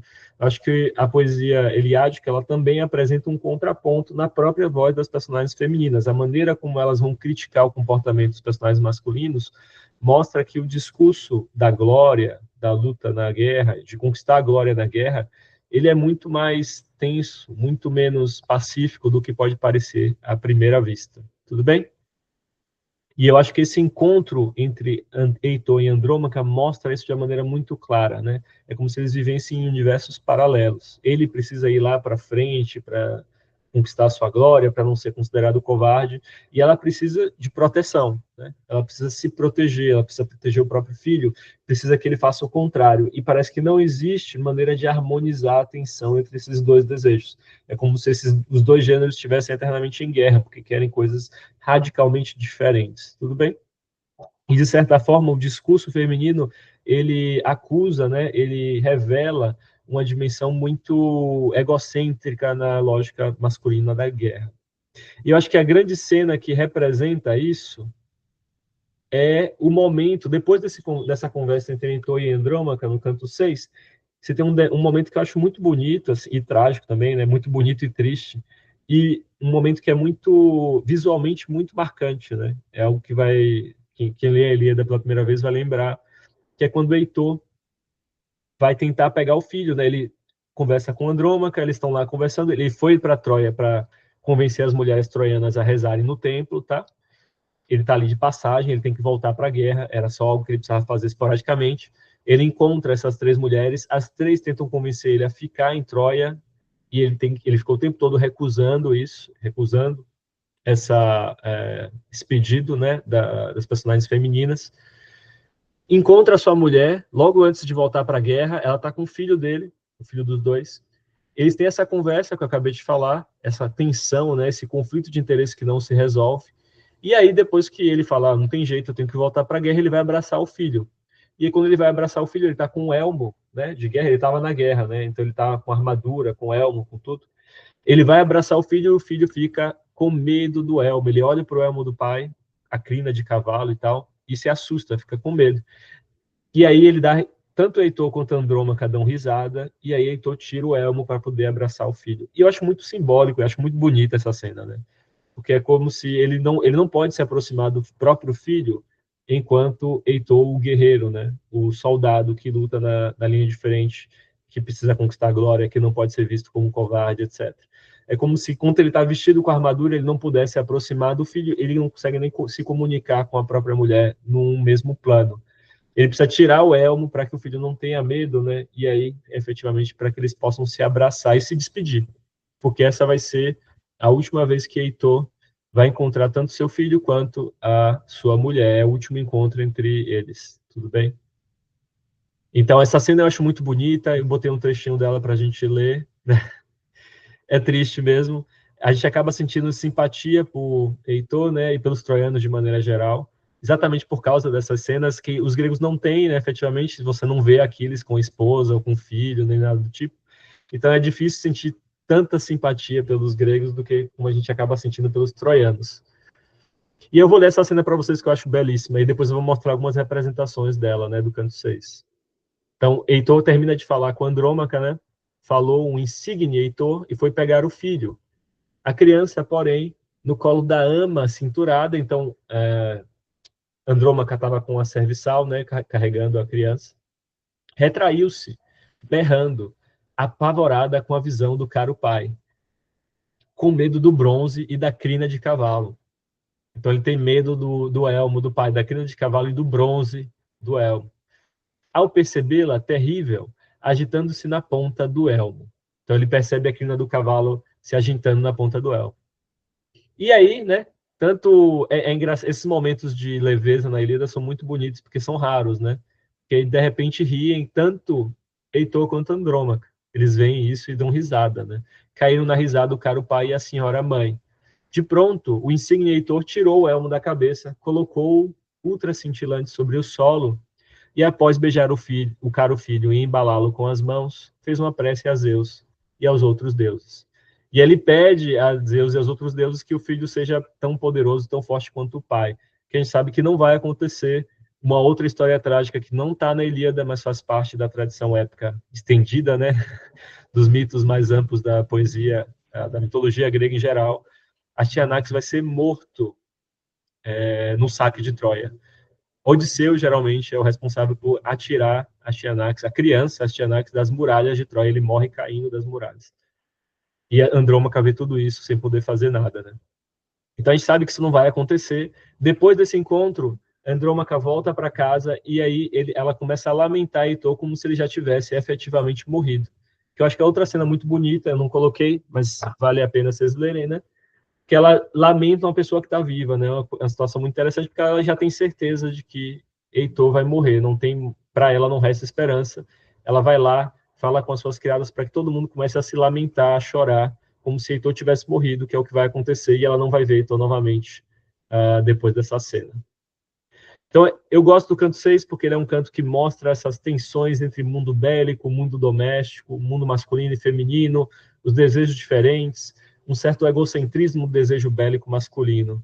Tudo bem? E aqui eu trouxe algumas representações da cena, né, do encontro entre Heitor e Astyanax e Andrômaca. Essa aqui é da Angélica Kaufmann, aquela pintora neorrealista que eu trouxe também no encontro passado, né? É uma pintura do encontro entre os três. E eu trago também um vaso que mostra essa cena, né? De Heitor tirando o elmo para poder abraçar o seu filho Astyanax. Olha Astyanax aqui no colo de Andrômaca, nessa representação. Então, é uma cena que, desde a antiguidade, ela também... Não é só a gente que fica impactado com a cena, é uma cena que, iconograficamente, tem impacto muito grande na antiguidade e na poesia, na pintura neoclássica também. Tudo bem? Alguma dúvida sobre o canto 6? Sobre esse confronto entre mundo masculino e feminino na Ilíada? Algum comentário também? Qualquer coisa, se vocês quiserem falar, podem me interromper, tá?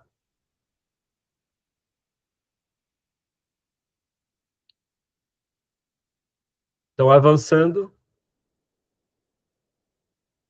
Alguém... Tudo tranquilo. Tá certo. Obrigado, cara. Então, avançando, né? O canto 7. E aí, o canto 7, acontece o quê?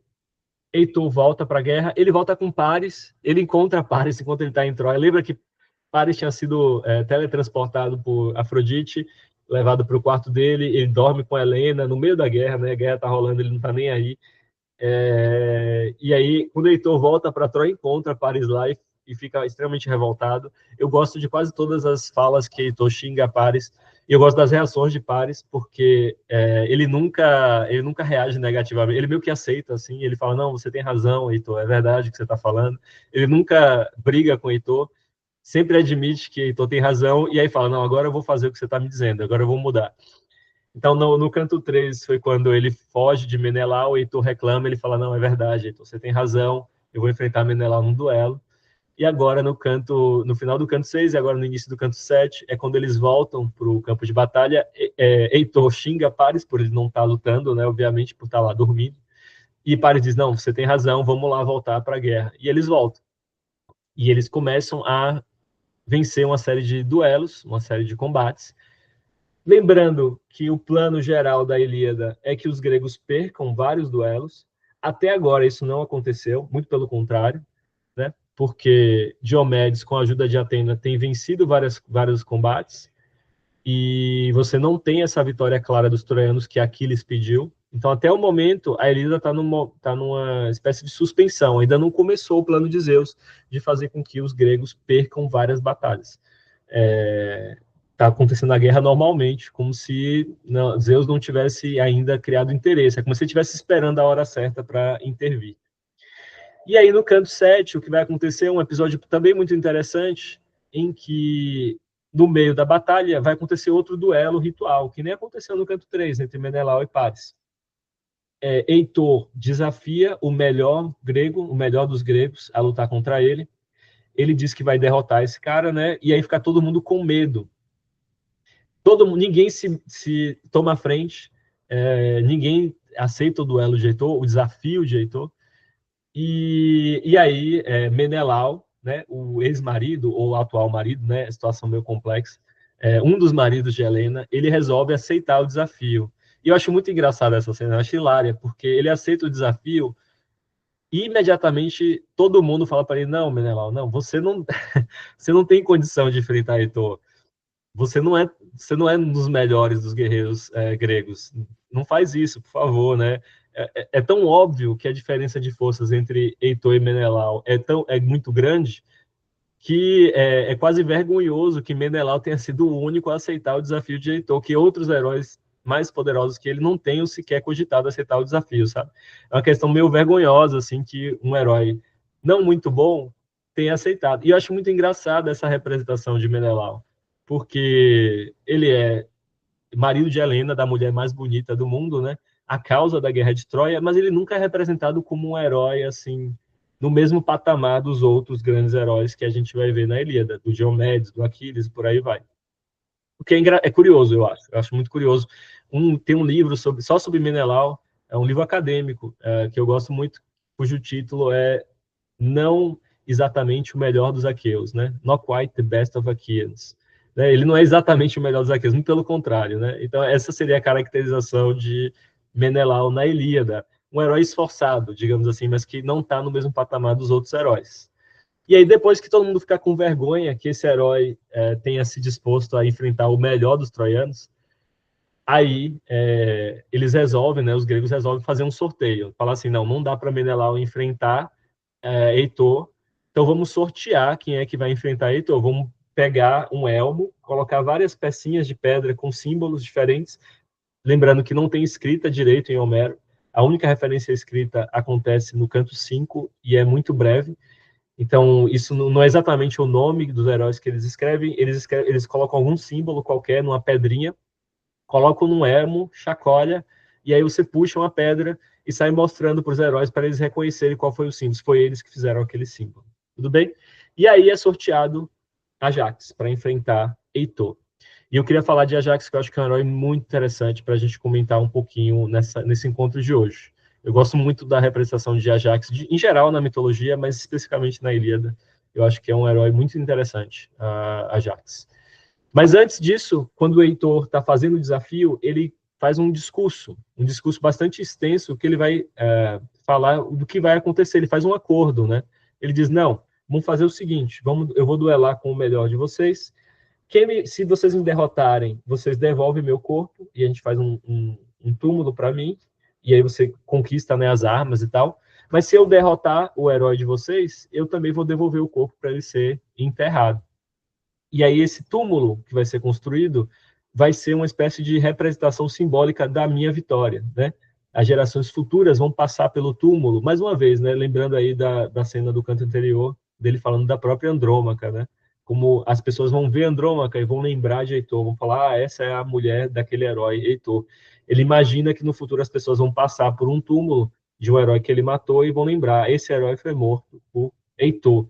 Então você tem aqui tanto a questão da glória bélica, da vitória no campo de batalha, como uma fonte de conquistar a glória, mas eu acho interessante também para pensar como numa cultura que não tem escrita, são esses marcadores espaciais, né, esses elementos espaciais que vão, de certa forma, criar, né, a história, o passado. O passado está sendo preservado não pelo texto, né, o texto não está dizendo Heitor matou, sei lá, Ajax.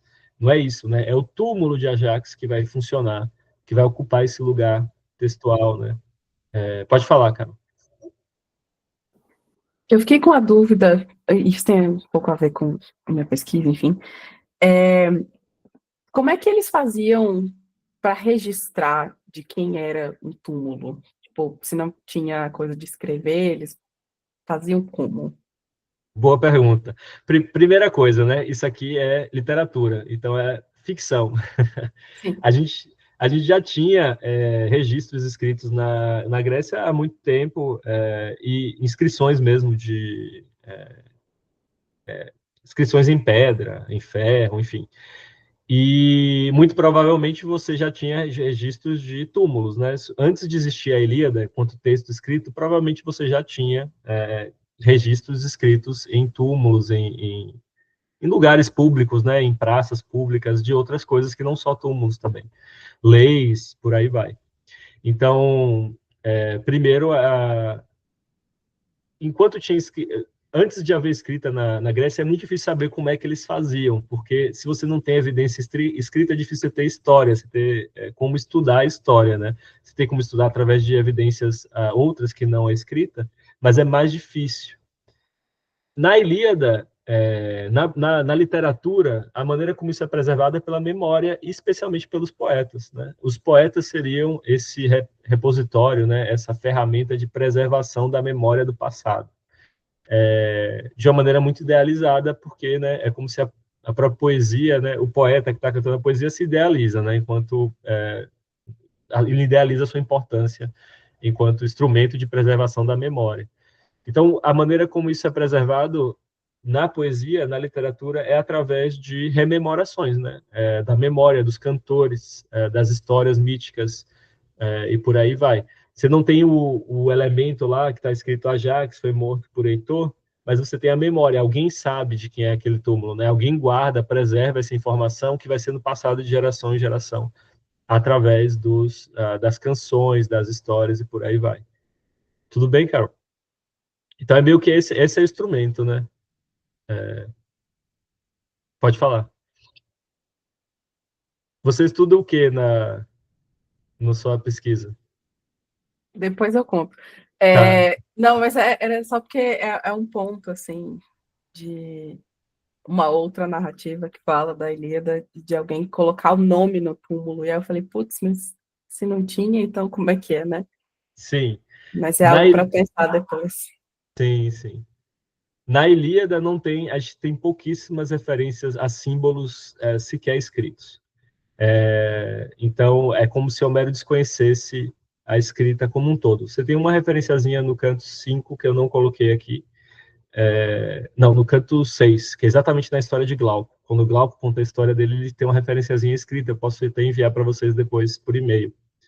Mas é a única referência, e na Odisseia não tem nenhuma. Então é uma cultura oral, tudo é feito oralmente, né? Os pactos são orais, os juramentos são orais, você precisa ter testemunhas, né? Você faz um juramento com testemunha escutando, porque é tudo na base da oralidade. E a lembrança, a história, né, é memória, de certa forma. É a lembrança que é passada de geração em geração, oralmente. E a importância da poesia em passar isso, né? Eu cheguei a colocar, né, que é a história da escrita, mas eu vou mandar o trechinho exatamente. Os versos são legais. Mas voltando aqui ao trecho de Heitor, né? Heitor que está falando aqui. Então é legal para a gente pensar como é que essa memória é preservada numa cultura oral, né? Então ele fala, né? Se eu ganhar, né, nos versos que estão aí na tela, né? Se eu ganhar o duelo, e Apolo me conferiu o triunfo, eu pilharei as armas, né? É uma coisa muito comum na Ilíada, de maneira geral, você mata o inimigo, você tenta pegar a armadura dele, a espada dele, o cavalo, o carro, porque isso tudo é bem, né? Você conquista um bem para você. Quem mata o herói, o inimigo, pode pegar essas coisas para si. E as levarei até a Sacra Ilion, e as pendurarei no templo de Apolo de longe. Mas o cadáver eu devolverei. Então ele vai devolver o cadáver, isso é importante, né? Porque a gente vai ver no final da Ilíada, um dos principais problemas do final da Ilíada é exatamente o não retorno dos cadáveres. Mas ele vai devolver aqui, Heitor diz, as naus bom convés, para os aqueus cabelo comprido lhe darem um funeral e erigirem um cenotáfio no largo Helesponto. Então, um túmulo, cenotáfio é um túmulo, efetivamente, no Helesponto, né? Numa região ali próxima de Troia, que até hoje eu acho que se chama Helesponto, inclusive, ali onde fica Istambul, né? Um dia dirá alguém das gerações futuras, navegando em nau muito calço sobre o mar vinoso. Então, Heitor imagina alguém das gerações futuras navegando, passando pelo Helesponto por uma nau, vendo o túmulo e aí dizendo, né? Esse é o cenotáfio de um varão que morreu no passado, no dia em que Exceleu matou o insigne Heitor. Então, o que que preserva a lembrança da vitória de Heitor é o túmulo. O túmulo preserva e a memória do que aconteceu, que vai sendo passada de geração em geração. E aí no verso 91, né? Assim dirão um dia, e a minha fama jamais perecerá. Então, a memória de Heitor nunca vai perecer, porque vai ser preservada por esse túmulo e pelas histórias que as pessoas vão contar geração em geração. E aí, por que eu falei que a gente ia conversar sobre Ajax agora? Porque quem é sorteado, efetivamente, é Ajax. E eu adoro esse personagem na Ilíada, porque ele é um personagem muito interessante para a gente pensar como a representação da força bélica é muito mais ambígua na Ilíada do que parece à primeira vista. No primeiro momento, você está lendo a Ilíada, da maneira como Homero descreve os heróis, parece que é uma hierarquia muito clara de força, né? Então, Aquiles é o melhor dos aqueus. Ajax, ele é descrito como o segundo melhor dos aqueus, por Homero, pelo próprio Homero. Na ausência de Aquiles, ele é o melhor, né? De longe. E aí parece que tem uma hierarquia, uma listinha, né? Heitor é o melhor dos troianos, e por aí vai. E que, enfim, é meio que, uma vez que essa lista existe, é como se não houvesse nenhuma tensão, né? É uma coisa quase tediosa. Você sabe, tal herói é muito mais forte que o outro, então é como se ele sempre fosse ganhar um duelo com aquele outro. Mas não é bem assim. Eu acho que Ajax é um personagem muito interessante para a gente pensar como a força na Ilíada ela é representada de uma maneira muito ambígua. Que Ajax ele vai ser, de maneira geral, no poema, representado como alguém que é o segundo melhor dos aqueus, que está sempre à beira de conquistar alguma coisa grande, de conquistar uma grande vitória, de vencer um grande duelo, mas ele nunca efetivamente ocupa esse lugar, ele nunca consegue fazer isso. E o que vai acontecer agora? Em vários momentos ao longo da Ilíada, e aqui é um deles, ele vai estar perto de fazer uma coisa grandiosa. O que ele vai fazer agora? Ele vai quase derrotar Heitor. Ele está vencendo o duelo, ele está prestes a vencer o duelo quando a noite chega. E aí, quando a noite chega, Heitor intervém na batalha e diz: Ajax, infelizmente o sol está se pondo, não dá para a gente continuar a lutar, vamos interromper o duelo e vamos retomar a guerra amanhã. E aí o duelo acaba suspenso, sem vitorioso. Parecido com o que aconteceu com Menelau e Paris, né? Mas agora sem intervenção divina, por causa do fim do dia. E o que é interessante com relação a isso? É que Ajax, apesar de ser o segundo melhor dos aqueus, ele está sempre nessa posição de estar à beira de fazer algo grandioso, sem efetivamente conseguir. E a história dele, isso vai estar, eu vou mostrar para vocês isso ao longo da Ilíada, à medida que a gente for lendo outros cantos, mas eu acho que a história dele em que isso está melhor representado é na morte de Ajax. Ele tem uma morte muito trágica, mas muito patética também, meio ridícula, cômica ao mesmo tempo, né? Uma coisa meio horrenda. E o que acontece, né? Depois que Aquiles morre, isso não está na Ilíada também, tá? Isso é uma história que está sendo aludida na Ilíada, pelo menos é isso que eu estou defendendo aqui, mas não é explicitada pela Ilíada. Ajax, ele vai, depois que Aquiles morre, ele e Odisseu vão ser responsáveis por resgatar o corpo de Aquiles. E aí, quando eles resgatam o corpo de Aquiles, surge uma disputa acerca de quem vai ter o direito de possuir as armas de Aquiles. A armadura de Aquiles, o escudo de Aquiles, a lança de Aquiles são armas divinas, armas poderosíssimas. A gente vai ver o escudo de Aquiles, ele vai ser forjado agora na Ilíada, no canto 18, se eu não me engano. E a armadura de Aquiles toda vai ser forjada também por um deus. Então é uma arma divina. Então existe muito interesse, tanto de Odisseu quanto de Ajax, de ter essa arma para si. E os dois resgataram o corpo de Aquiles. Então os dois se colocam na posição de usufruírem disso, né? Os dois acham que têm direito de usufruir disso.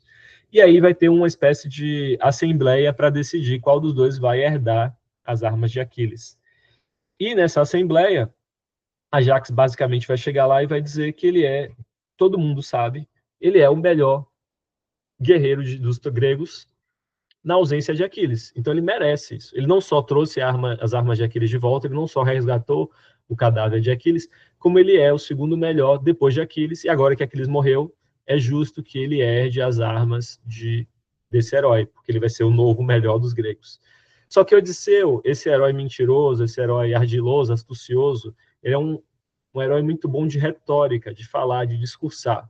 E aí ele faz um discurso que convence a Assembleia. Então ele consegue convencer os companheiros de que ele merece herdar as armas de Aquiles, apesar de ele não ser tão poderoso quanto Ajax e, enfim, e não ter, ele tem o direito porque ele também ajudou no resgate do corpo, mas em algumas versões do mito ele só ajudou. O principal responsável a proteger o cadáver de Aquiles foi Ajax. Então ele dá uma ajudinha ali mas não necessariamente é uma ajuda muito grandiosa, tá?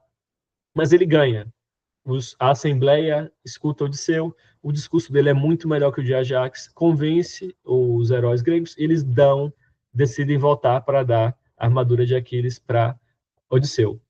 E aí Ajax fica arrasado, né? Porque na cabeça de Ajax, ele é o melhor guerreiro depois da morte de Aquiles. Então, é como se isso fosse uma ofensa à própria honra dele.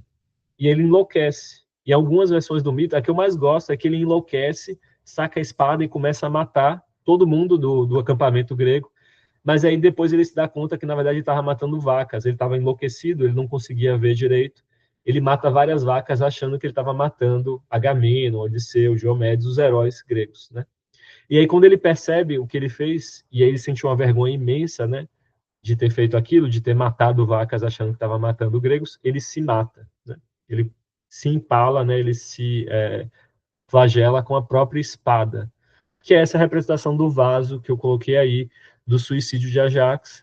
Essa representação mais explícita, mais visceral, mas eu gosto mais da seguinte, que eu acho muito mais bonita, né? Não só porque ele não está ferido ainda, ele ainda não foi atravessado pela espada, ele está ainda colocando a espada no chão para ele poder se atirar nela, para poder se matar. Mas eu gosto de todos esses elementos que estão aqui no vaso, né? Você tem o elmo, parece que o elmo está olhando para Ajax e está julgando Ajax, o que ele está fazendo, né? Você tem esse escudo aqui com essa imagem horrível, né? Uma medusa, uma górgona, que é um elemento tradicional do escudo bélico grego. Parece que ela está rindo olhando para a gente, né? E aí eu gosto que mistura isso, tanto a tragicidade da história de Ajax, como um certo elemento ridículo, né? A coisa dele matar as vacas achando que eram heróis, que as vacas eram heróis.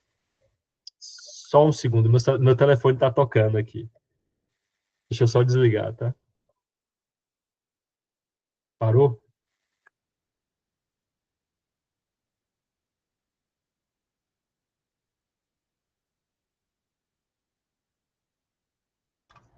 Desculpa, o telefone de dia só toca para fazer propaganda, né? Só para golpe e propaganda. Enfim, voltando para o vaso de Ajax. Você tem todos esses elementos que eu acho muito bonitos, que misturam tanto a tragicidade da história de Ajax com a certo elemento ridículo do suicídio dele. E eu gosto como isso está representado não no momento que ele se mata, mas no momento anterior, né? Parece que é um eterno momento pré-suicídio, né? Antes dele cometer o suicídio. Como se estivesse tudo em suspensão. Eu acho muito bonito esse vaso, é um dos meus favoritos da antiguidade. E eu gosto da história de Ajax por quê, né? Porque ela traz para a gente esse elemento de que a força na Ilíada, ela nunca é uma coisa muito pacífica, muito tranquila. Só porque você é o melhor não quer dizer que você vai ganhar, né? Isso é muito interessante. A gente vai ver lá no canto 23, vai ter o funeral de Patroclo, aí vai ter uma corrida de cavalos, que eu vou comentar mais no nosso último encontro. E aí o melhor corredor, a pessoa que tem os melhores cavalos e é o mais competente em correr com os cavalos, ele não ganha por intervenção divina e tal, que eu não vou entrar em detalhes agora, a gente vai ver depois. Mas ele não ganha a corrida, e aí Aquiles, que é meio que o jurado da corrida, é o responsável por presentear os vencedores, ele fica incomodado porque o melhor não ganhou. E ele fala isso explicitamente, ele diz, é injusto que o cara mais competente, o melhor corredor de cavalos, não tenha vencido a competição. E ele cogita dar o prêmio do primeiro colocado para esse cara. Só que é o que acontece, né? Os vencedores, os efetivos vencedores da corrida, reclamam, falam, não, tudo bem, ele é o melhor, mas ele não ganhou. Quem ganhou foi eu, quem ganhou fomos nós. Então, a gente que merece, efetivamente. E essa tensão entre aquele que é o melhor e aquele que efetivamente ganha ou conquista alguma coisa, ou ganha uma competição, ou derrota alguém, é muito recorrente na Ilíada, né? Eu acho que está por trás da disputa entre Aquiles e Agamemnon. Aquiles, a grande incômodo de Aquiles é ele ser o melhor dos aqueus, mas Agamemnon não reconhecer isso, Agamemnon ser mais respeitado que ele, ser mais régio, né? Ser o rei dos reis da tropa grega. Acho que esse é um dos principais incômodos de Aquiles, que ele vai reproduzir lá no canto 23, que a gente vai ver depois, dessa corrida. E eu acho que isso está presente na história de Ajax. Ajax é esse herói que está sempre... meio que é como se ele tivesse o peso e a responsabilidade de ser o segundo melhor, mas nunca essa responsabilidade se concretizar. Ele nunca efetiva, ele é abstratamente, hipoteticamente. Todo mundo sabe que ele é o segundo melhor, mas ele nunca consegue efetivar esse reconhecimento, ele nunca acontece concretamente. Por quê? Porque a dinâmica da força na Ilíada ela é muito mais complexa do que só quem é mais forte ganha, porque os deuses intervêm, porque acontece uma série de coisas que podem alterar o resultado de uma competição, de uma disputa, de uma luta, de uma disputa oral e por aí vai. Esses outros elementos vão fazer com que quem é mais forte não necessariamente seja o vitorioso em todas as situações que ele se coloca. Só que aí para Ajax, essa consciência, né, de que ele é o mais forte, mas que ele não é necessariamente vitorioso, é excessivamente vergonhosa, ao ponto dele efetivamente ele enlouquecer e cometer suicídio. Eu acho muito interessante isso, né? E meio que reconecta com aquilo que a gente estava falando do canto 6, da vergonha de Heitor, da vergonha de ser visto como covarde, né? Então é como se Ajax não pudesse suportar não ser visto como o segundo melhor. Ele precisa ser o segundo melhor, ele precisa ganhar as competições como se fosse o segundo melhor. Mas isso nunca acontece. No canto 23, a gente vai ver, ele também não vai ganhar as competições, ele vai ficar sempre empatado ou em segundo lugar nas competições do funeral de Pátro. E isso é uma característica do herói que é sempre descrito como o melhor, está sempre na linha de frente, está sempre enfrentando o Heitor, está sempre quase vencendo o Heitor. Várias vezes ele está quase derrotando o Heitor, como se ele fosse mais forte mesmo que Heitor, efetivamente. Mas sempre acontece alguma coisa, alguma intervenção divina, algo acontece que impede ele obter a glória. E no exemplo mais clássico disso, o exemplo mais forte disso, essa disputa com Odisseu, que no fim das contas ele perde e leva a sua própria morte, tá? Então eu gosto desse personagem da Ilíada, eu gosto do que ele diz para nós sobre como Homero representa a força, como o seu mérito individual, ele é muito ele não é muito forte, ele não é a única coisa responsável pela sua vitória. Uma série de outros elementos podem interferir e alterar o resultado. E aí os heróis, muitas vezes, heróis como Aquiles e como Ajax, têm dificuldade de lidar com isso, com o fato de que aquilo que eles acham que é, né, que eles merecem por serem os melhores, nunca, não necessariamente vai ser concretizado tanto socialmente, né? Os personagens não vão reconhecer, como é o caso de Aquiles. Os heróis não reconhecem que ele é melhor que Agamemnon e, portanto, ele tem o direito de manter a Briseida. Como no caso de Ajax, o que vai acontecer na Ilíada é que ele não vai, efetivamente, nunca conseguir derrotar Heitor e nem ganhar as competições que ele participa. Tudo bem? Então, o canto 7 acontece essa disputa, acaba no meio do duelo, porque o sol começa a se pôr, começa a ficar escuro, Heitor está perdendo, mas não foi derrotado ainda, ele ainda está em pé, ainda está lutando, não é que nem Paris, que estava sendo arrastado, né, sem consciência já. Heitor está perdendo, mas aí como o sol se põe, ele fala, não, vamos parar aqui o duelo, porque o dia acabou, não dá para a gente lutar no escuro, né, não faz sentido, a gente interrompe aqui a luta, a gente volta no dia seguinte. E aí, não sei se vocês repararam, mas a gente termina o primeiro dia de batalhas da Ilíada. Começa no canto 2 e vai até agora no canto 7. É um dia só. Tudo isso que a gente viu do canto 2 ao canto 7 acontece num único dia. Tudo bem? Esse é o primeiro dia de batalhas, e até agora não aconteceu aquilo que a gente viu que Aquiles pediu para Zeus, né, por intervenção da mãe. Mas agora, no canto 8, Zeus vai decidir, no começo do canto 8, que ele vai intervir diretamente. E a partir de agora, essa intervenção vai ser direta, vai acontecer exatamente aquilo que Aquiles tinha falado.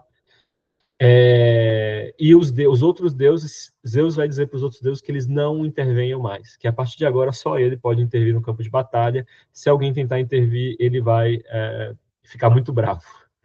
E aí, um outro exemplo das relações tensas de poder da Ilíada, né, das tensões, disputas por poder, hierarquia que está sendo questionada, etc., é o próprio Zeus. Zeus é o principal herói, é o principal deus do panteão grego. Ele é o mais forte, ele se coloca sempre como o mais poderoso, muito mais forte que os outros, muito mais astucioso que os outros. Mas o seu domínio, ele nunca é pleno, no sentido de que ele, apesar de ser o mais poderoso, ele tem constantemente ameaças ao seu domínio. Ameaças, muitas vezes, que ele precisa derrotar de formas indiretas, não necessariamente no confronto direto. mas ele precisa encontrar meios, né?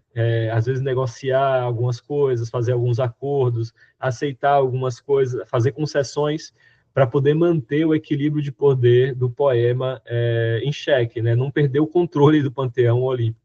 Por mais que ele se coloque como muito mais poderoso que os outros deuses, esse poder não é uma coisa de desenho animado, né? É uma coisa muito mais complexa e dinâmica. Ele tem que manter aquilo ali sob controle, fazendo não só ameaças, mas também acordos, concessões e por aí vai. Então, o poder dele não é absoluto, ele não é um deus que nem uma divindade, que nem a divindade judaica cristã, né? Da questão da onipotência e por aí vai. Ele é constantemente enganado, ele vai ser enganado na Ilíada, a gente vai ver lá no canto 14. A relação dele com a esposa de extrema conflito, o tempo todo eles estão disputando coisas, eles estão Hera tá passando a perna em Zeus e derrotando Zeus em pequenos episódios. Mas, no fim das contas, mesmo com essas resistências, mesmo com casos de revolta entre os deuses, Zeus sempre consegue o que ele quer.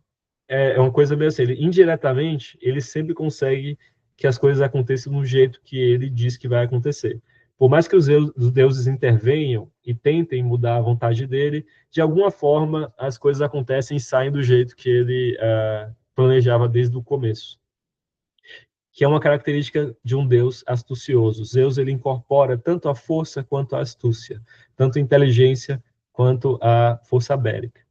E aí eu trouxe um trecho que eu também acho divertidíssimo no começo do canto 8, quando ele vai dizer para os deuses que não é para ter mais intervenção nenhuma na guerra, que ele agora vai intervir, não é para ninguém tentar entrar no campo de batalha e ajudar os gregos. No canto 8 ele vai explicar tudo o que vai acontecer. Então, para quem tem medo de spoiler, a poesia épica não é muito apropriada, porque a poesia épica ela não liga para isso. Você já tem desde do começo, você já tem uma noção do que vai acontecer, e agora, no canto 8, Zeus vai dizer abertamente: Aquiles vai ficar afastado do campo de batalha, Pátroclo, que é o melhor amigo de Aquiles, vai entrar no campo de batalha para ajudar os gregos depois dos gregos perderem muitas batalhas e quase terem as suas naus queimadas. Pátroclo vai entrar no campo de batalha, ele vai morrer, e aí Aquiles vai voltar. Só assim os gregos vão voltar a ganhar na guerra. Tudo bem? Zeus vai dizer isso no canto 8 totalmente. Então não é questão de spoiler, mais uma vez, a gente falou isso no encontro passado. O que é interessante na poesia épica é a maneira como isso vai ser organizado e não o que acontece, mas como essas coisas acontecem. Tá? E aí, nesse discurso que ele diz tudo isso que vai acontecer, e que ele vai fazer acontecer tudo isso, e ninguém vai poder intervir, ele constrói uma imagem muito boa para a gente imaginar a força dele em comparação com os outros deuses. Isso é o discurso de Zeus, tá? É o que Zeus está dizendo. Não é necessariamente verdade. Então, sempre lembrem disso. Quando um personagem diz uma coisa, não é verdade necessariamente. É o discurso do personagem. É aquilo que o personagem quer que você acredite, quer que o público acredite, que os outros personagens acreditem. Então, Zeus vai dizer que ele é tão mais forte que os outros deuses, que mesmo se você colocasse uma fita, né, uma corrente na base do Olimpo, e todos os deuses segurassem, ele estivesse em cima do Olimpo, todo mundo estivesse segurando e puxando a corrente, ele, com um puxão só, ele levantaria todos os deuses para cima do Olimpo. Né? Se você imaginar um cabo de guerra, né, com uma corrente, com todos os deuses de um lado e Zeus do outro, ele ainda assim ganha. Isso é o que ele está dizendo. É o discurso dele. Então ele diz aí, né? Vamos, deuses, experimentai vós todos e aprendei. Prendei um cabo de ouro, né? De ferro, né? De ouro no céu e ligai-vos a ele, todos os deuses e todas as deusas. Não conseguireis puxar do céu até a planície. Zeus, supremo mentor, por mais que vos extenuasseis. Então, Zeus lá de cima do céu, eles não conseguem puxar. Mas ele vai ficar segurando, eles vão ficar tentando puxar Zeus para baixo, ele não vai descer. Mas quando também eu quiser puxar a sério, puxar-vos-ia em conjunto com a terra e o mar. Ele vai puxar a corrente e vai puxar não só os deuses, mas a terra e o mar também para cima. Segundo Zeus, essa é a força absoluta dele. Então, em volta do cume do Olimpo, ao cabo, prenderia, e tudo isso estaria nas alturas. Tanto eu supero os deuses e supero os homens. Quer dizer, ele é tão mais forte que os deuses e os homens que poderia botar todo mundo de um lado que ele ganha um cabo de guerra mesmo assim. Assim falou, e todos atentos se calaram, pasmos com o discurso. Falara com muito poder. Então, por que eu trouxe essa citação aqui? O canto 8, Zeus vai intervir, ele vai falar para os deuses não intervirem mais. Você vai ter uma série de derrotas gregas. No final do canto 7, os gregos já vão construir uma muralha na frente do acampamento, que a gente comentou no começo da aula. Essa muralha vai meio que criar uma situação curiosa de inversão. Então, os gregos que sitiavam a cidade troiana vão começar a ser sitiados pelos troianos. É como se, na Ilíada, você tivesse um sítio invertido. Os gregos estão no seu acampamento, mas eles fazem uma muralha, eles criam como se fosse uma mini cidade. E aí os troianos sitiam essa mini cidade hipotética dos gregos, que é essa muralha ao redor do acampamento grego. E aí você investe a fortuna, né? Aquilo que estava acontecendo até o momento eram os gregos atacando a cidade dos troianos, mas agora os troianos vão tentar atacar a suposta cidade grega. Você tem uma inversão total das forças no poema. E no canto 8, você vai ter um momento mais claro de enfraquecimento dos gregos, né? Zeus vai começar a mandar sinais, raios, trovejantes, etc. e tal. Os troianos vão começar a ter várias vitórias e os gregos vão começar a recuar. E no final do canto 8, os troianos, pela primeira vez, vão fazer um acampamento na própria planície. Então, antes os troianos, de determinada guerra, eles voltavam para a cidade e moravam na cidade deles, né? Antes disso acontecer. Agora, os troianos vão acampar na planície. Então, eles vão ficar como se eles estivessem sitiando, né? No final do canto 7 que eles fazem isso. Eles acampam na planície como se eles estivessem sitiando a cidade dos gregos, que estão lá dentro das muralhas no seu acampamento. Tudo bem? E por que eu trago essa citação? É porque, assim como o Ajax, ele está nesse lugar muito estranho, né, de ser o segundo melhor, mas que nunca é efetivamente o melhor e tal, a força de Zeus também é uma força que é muito ambígua, muito questionável. Zeus aqui está dizendo que ele é, de longe, o mais forte. Ninguém tem como disputar com ele, mesmo se todo mundo se juntar, não conseguem derrotar ele. Mas a gente vai ter vários casos ao longo da Ilíada de enganos. Hera vai enganar Zeus, de deuses dizendo que podem disputar de igual para Zeus. E, inclusive, a história que está lá no canto 1 tem uma história de revolta dos deuses contra Zeus, que precisa da intervenção de Tétis. É por isso que Tétis tem um favor que ela pode cobrar de Zeus na Ilíada, tá? Então, Aquiles, quando pede para Tétis ir falar com Zeus, porque ele precisa de um favor para que ela intervenha e tal, o favor que ela tem é porque uma vez Zeus foi atacado por Poseidon, Hera e Atena, se eu não me engano, e ele é quase derrotado, ele está agrilhoado, né, eu acho, se eu não me engano, e aí Tétis precisa levar uma criatura mitológica, um centimano, se eu não me engano, um monstro com 100 mãos, se eu não me engano é esse que ela leva, e ele vai lá e liberta Zeus. Então, isso que Zeus está dizendo aqui não é necessariamente verdade. O que a Ilíada pinta é uma relação de forças muito mais complexa e muito mais ambígua do que parece à primeira vista. Obviamente que, no fim das contas, Zeus foi libertado, então a vontade dele sempre prevalece. Então, ele, no fim das contas, não foi derrotado por Hera, Poseidon e Atena. Mas foi quase. Ele precisou da intervenção de um outro deus que era muito forte para ajudar a libertá-lo. Aqui também ele está colocando como se ele fosse o mais forte de todos, mas isso aqui é discurso dele para intimidar. É uma intimidação, é uma ameaça. Não necessariamente é verdade, a gente vai ver ao longo da Ilíada que ele também vai ter a sua força questionada por outros deuses. Tudo bem? Então, a relação de forças no poema é muito mais complexa do que parece à primeira vista. Os heróis que são colocados em posições de destaque não necessariamente são os mais vitoriosos, coisas vão interferir para que isso não aconteça. E as próprias divindades, apesar de também terem uma hierarquia, né, apesar de Zeus também ser o deus mais importante, né, o principal deus da Ilíada, do Olimpo, de maneira geral, da mitologia grega, de maneira geral, ele não tem essa posição assim tão onipotente como ele gosta de apresentar, como ele está apresentando aqui no começo do canto 8. Ele reiteradas vezes, ele é enfraquecido, ele é enfrentado, e ele tem que encontrar ferramentas para conseguir se manter no poder, e ele sempre consegue. Ele sempre consegue, no fim das contas, se manter no poder, mas não por causa desse poder tremendo dele de poder levantar todos os deuses num cabo de força, tá? Num cabo de guerra. Tudo bem? O canto 8, se o canto 2 ao canto 7 era um dia só, o canto 8, só o canto 8 é um dia só. Então, um dia de guerra vai passar no canto 8. No final desse dia de guerra, os gregos estão completamente amedrontados, eles estão assustados, estão completamente com medo, né, do que aconteceu, da guerra que aconteceu, dos trovões, das coisas que Zeus fez. Os troianos estão bastante encorajados com o que aconteceu no canto 8. E aí, no final do canto 8, no final do dia, quando o sol se põe novamente, a guerra termina, os gregos se reúnem e Nestor diz que eles precisam fazer alguma coisa.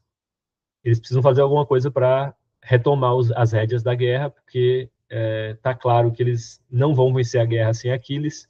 E aí, no canto 9, talvez um dos cantos mais densos da Ilíada, que a gente vai ver na semana que vem, eles mandam uma primeira comitiva para pedir desculpas para Aquiles. E a gente vai ver o que acontece na quarta-feira que vem. Tudo bem?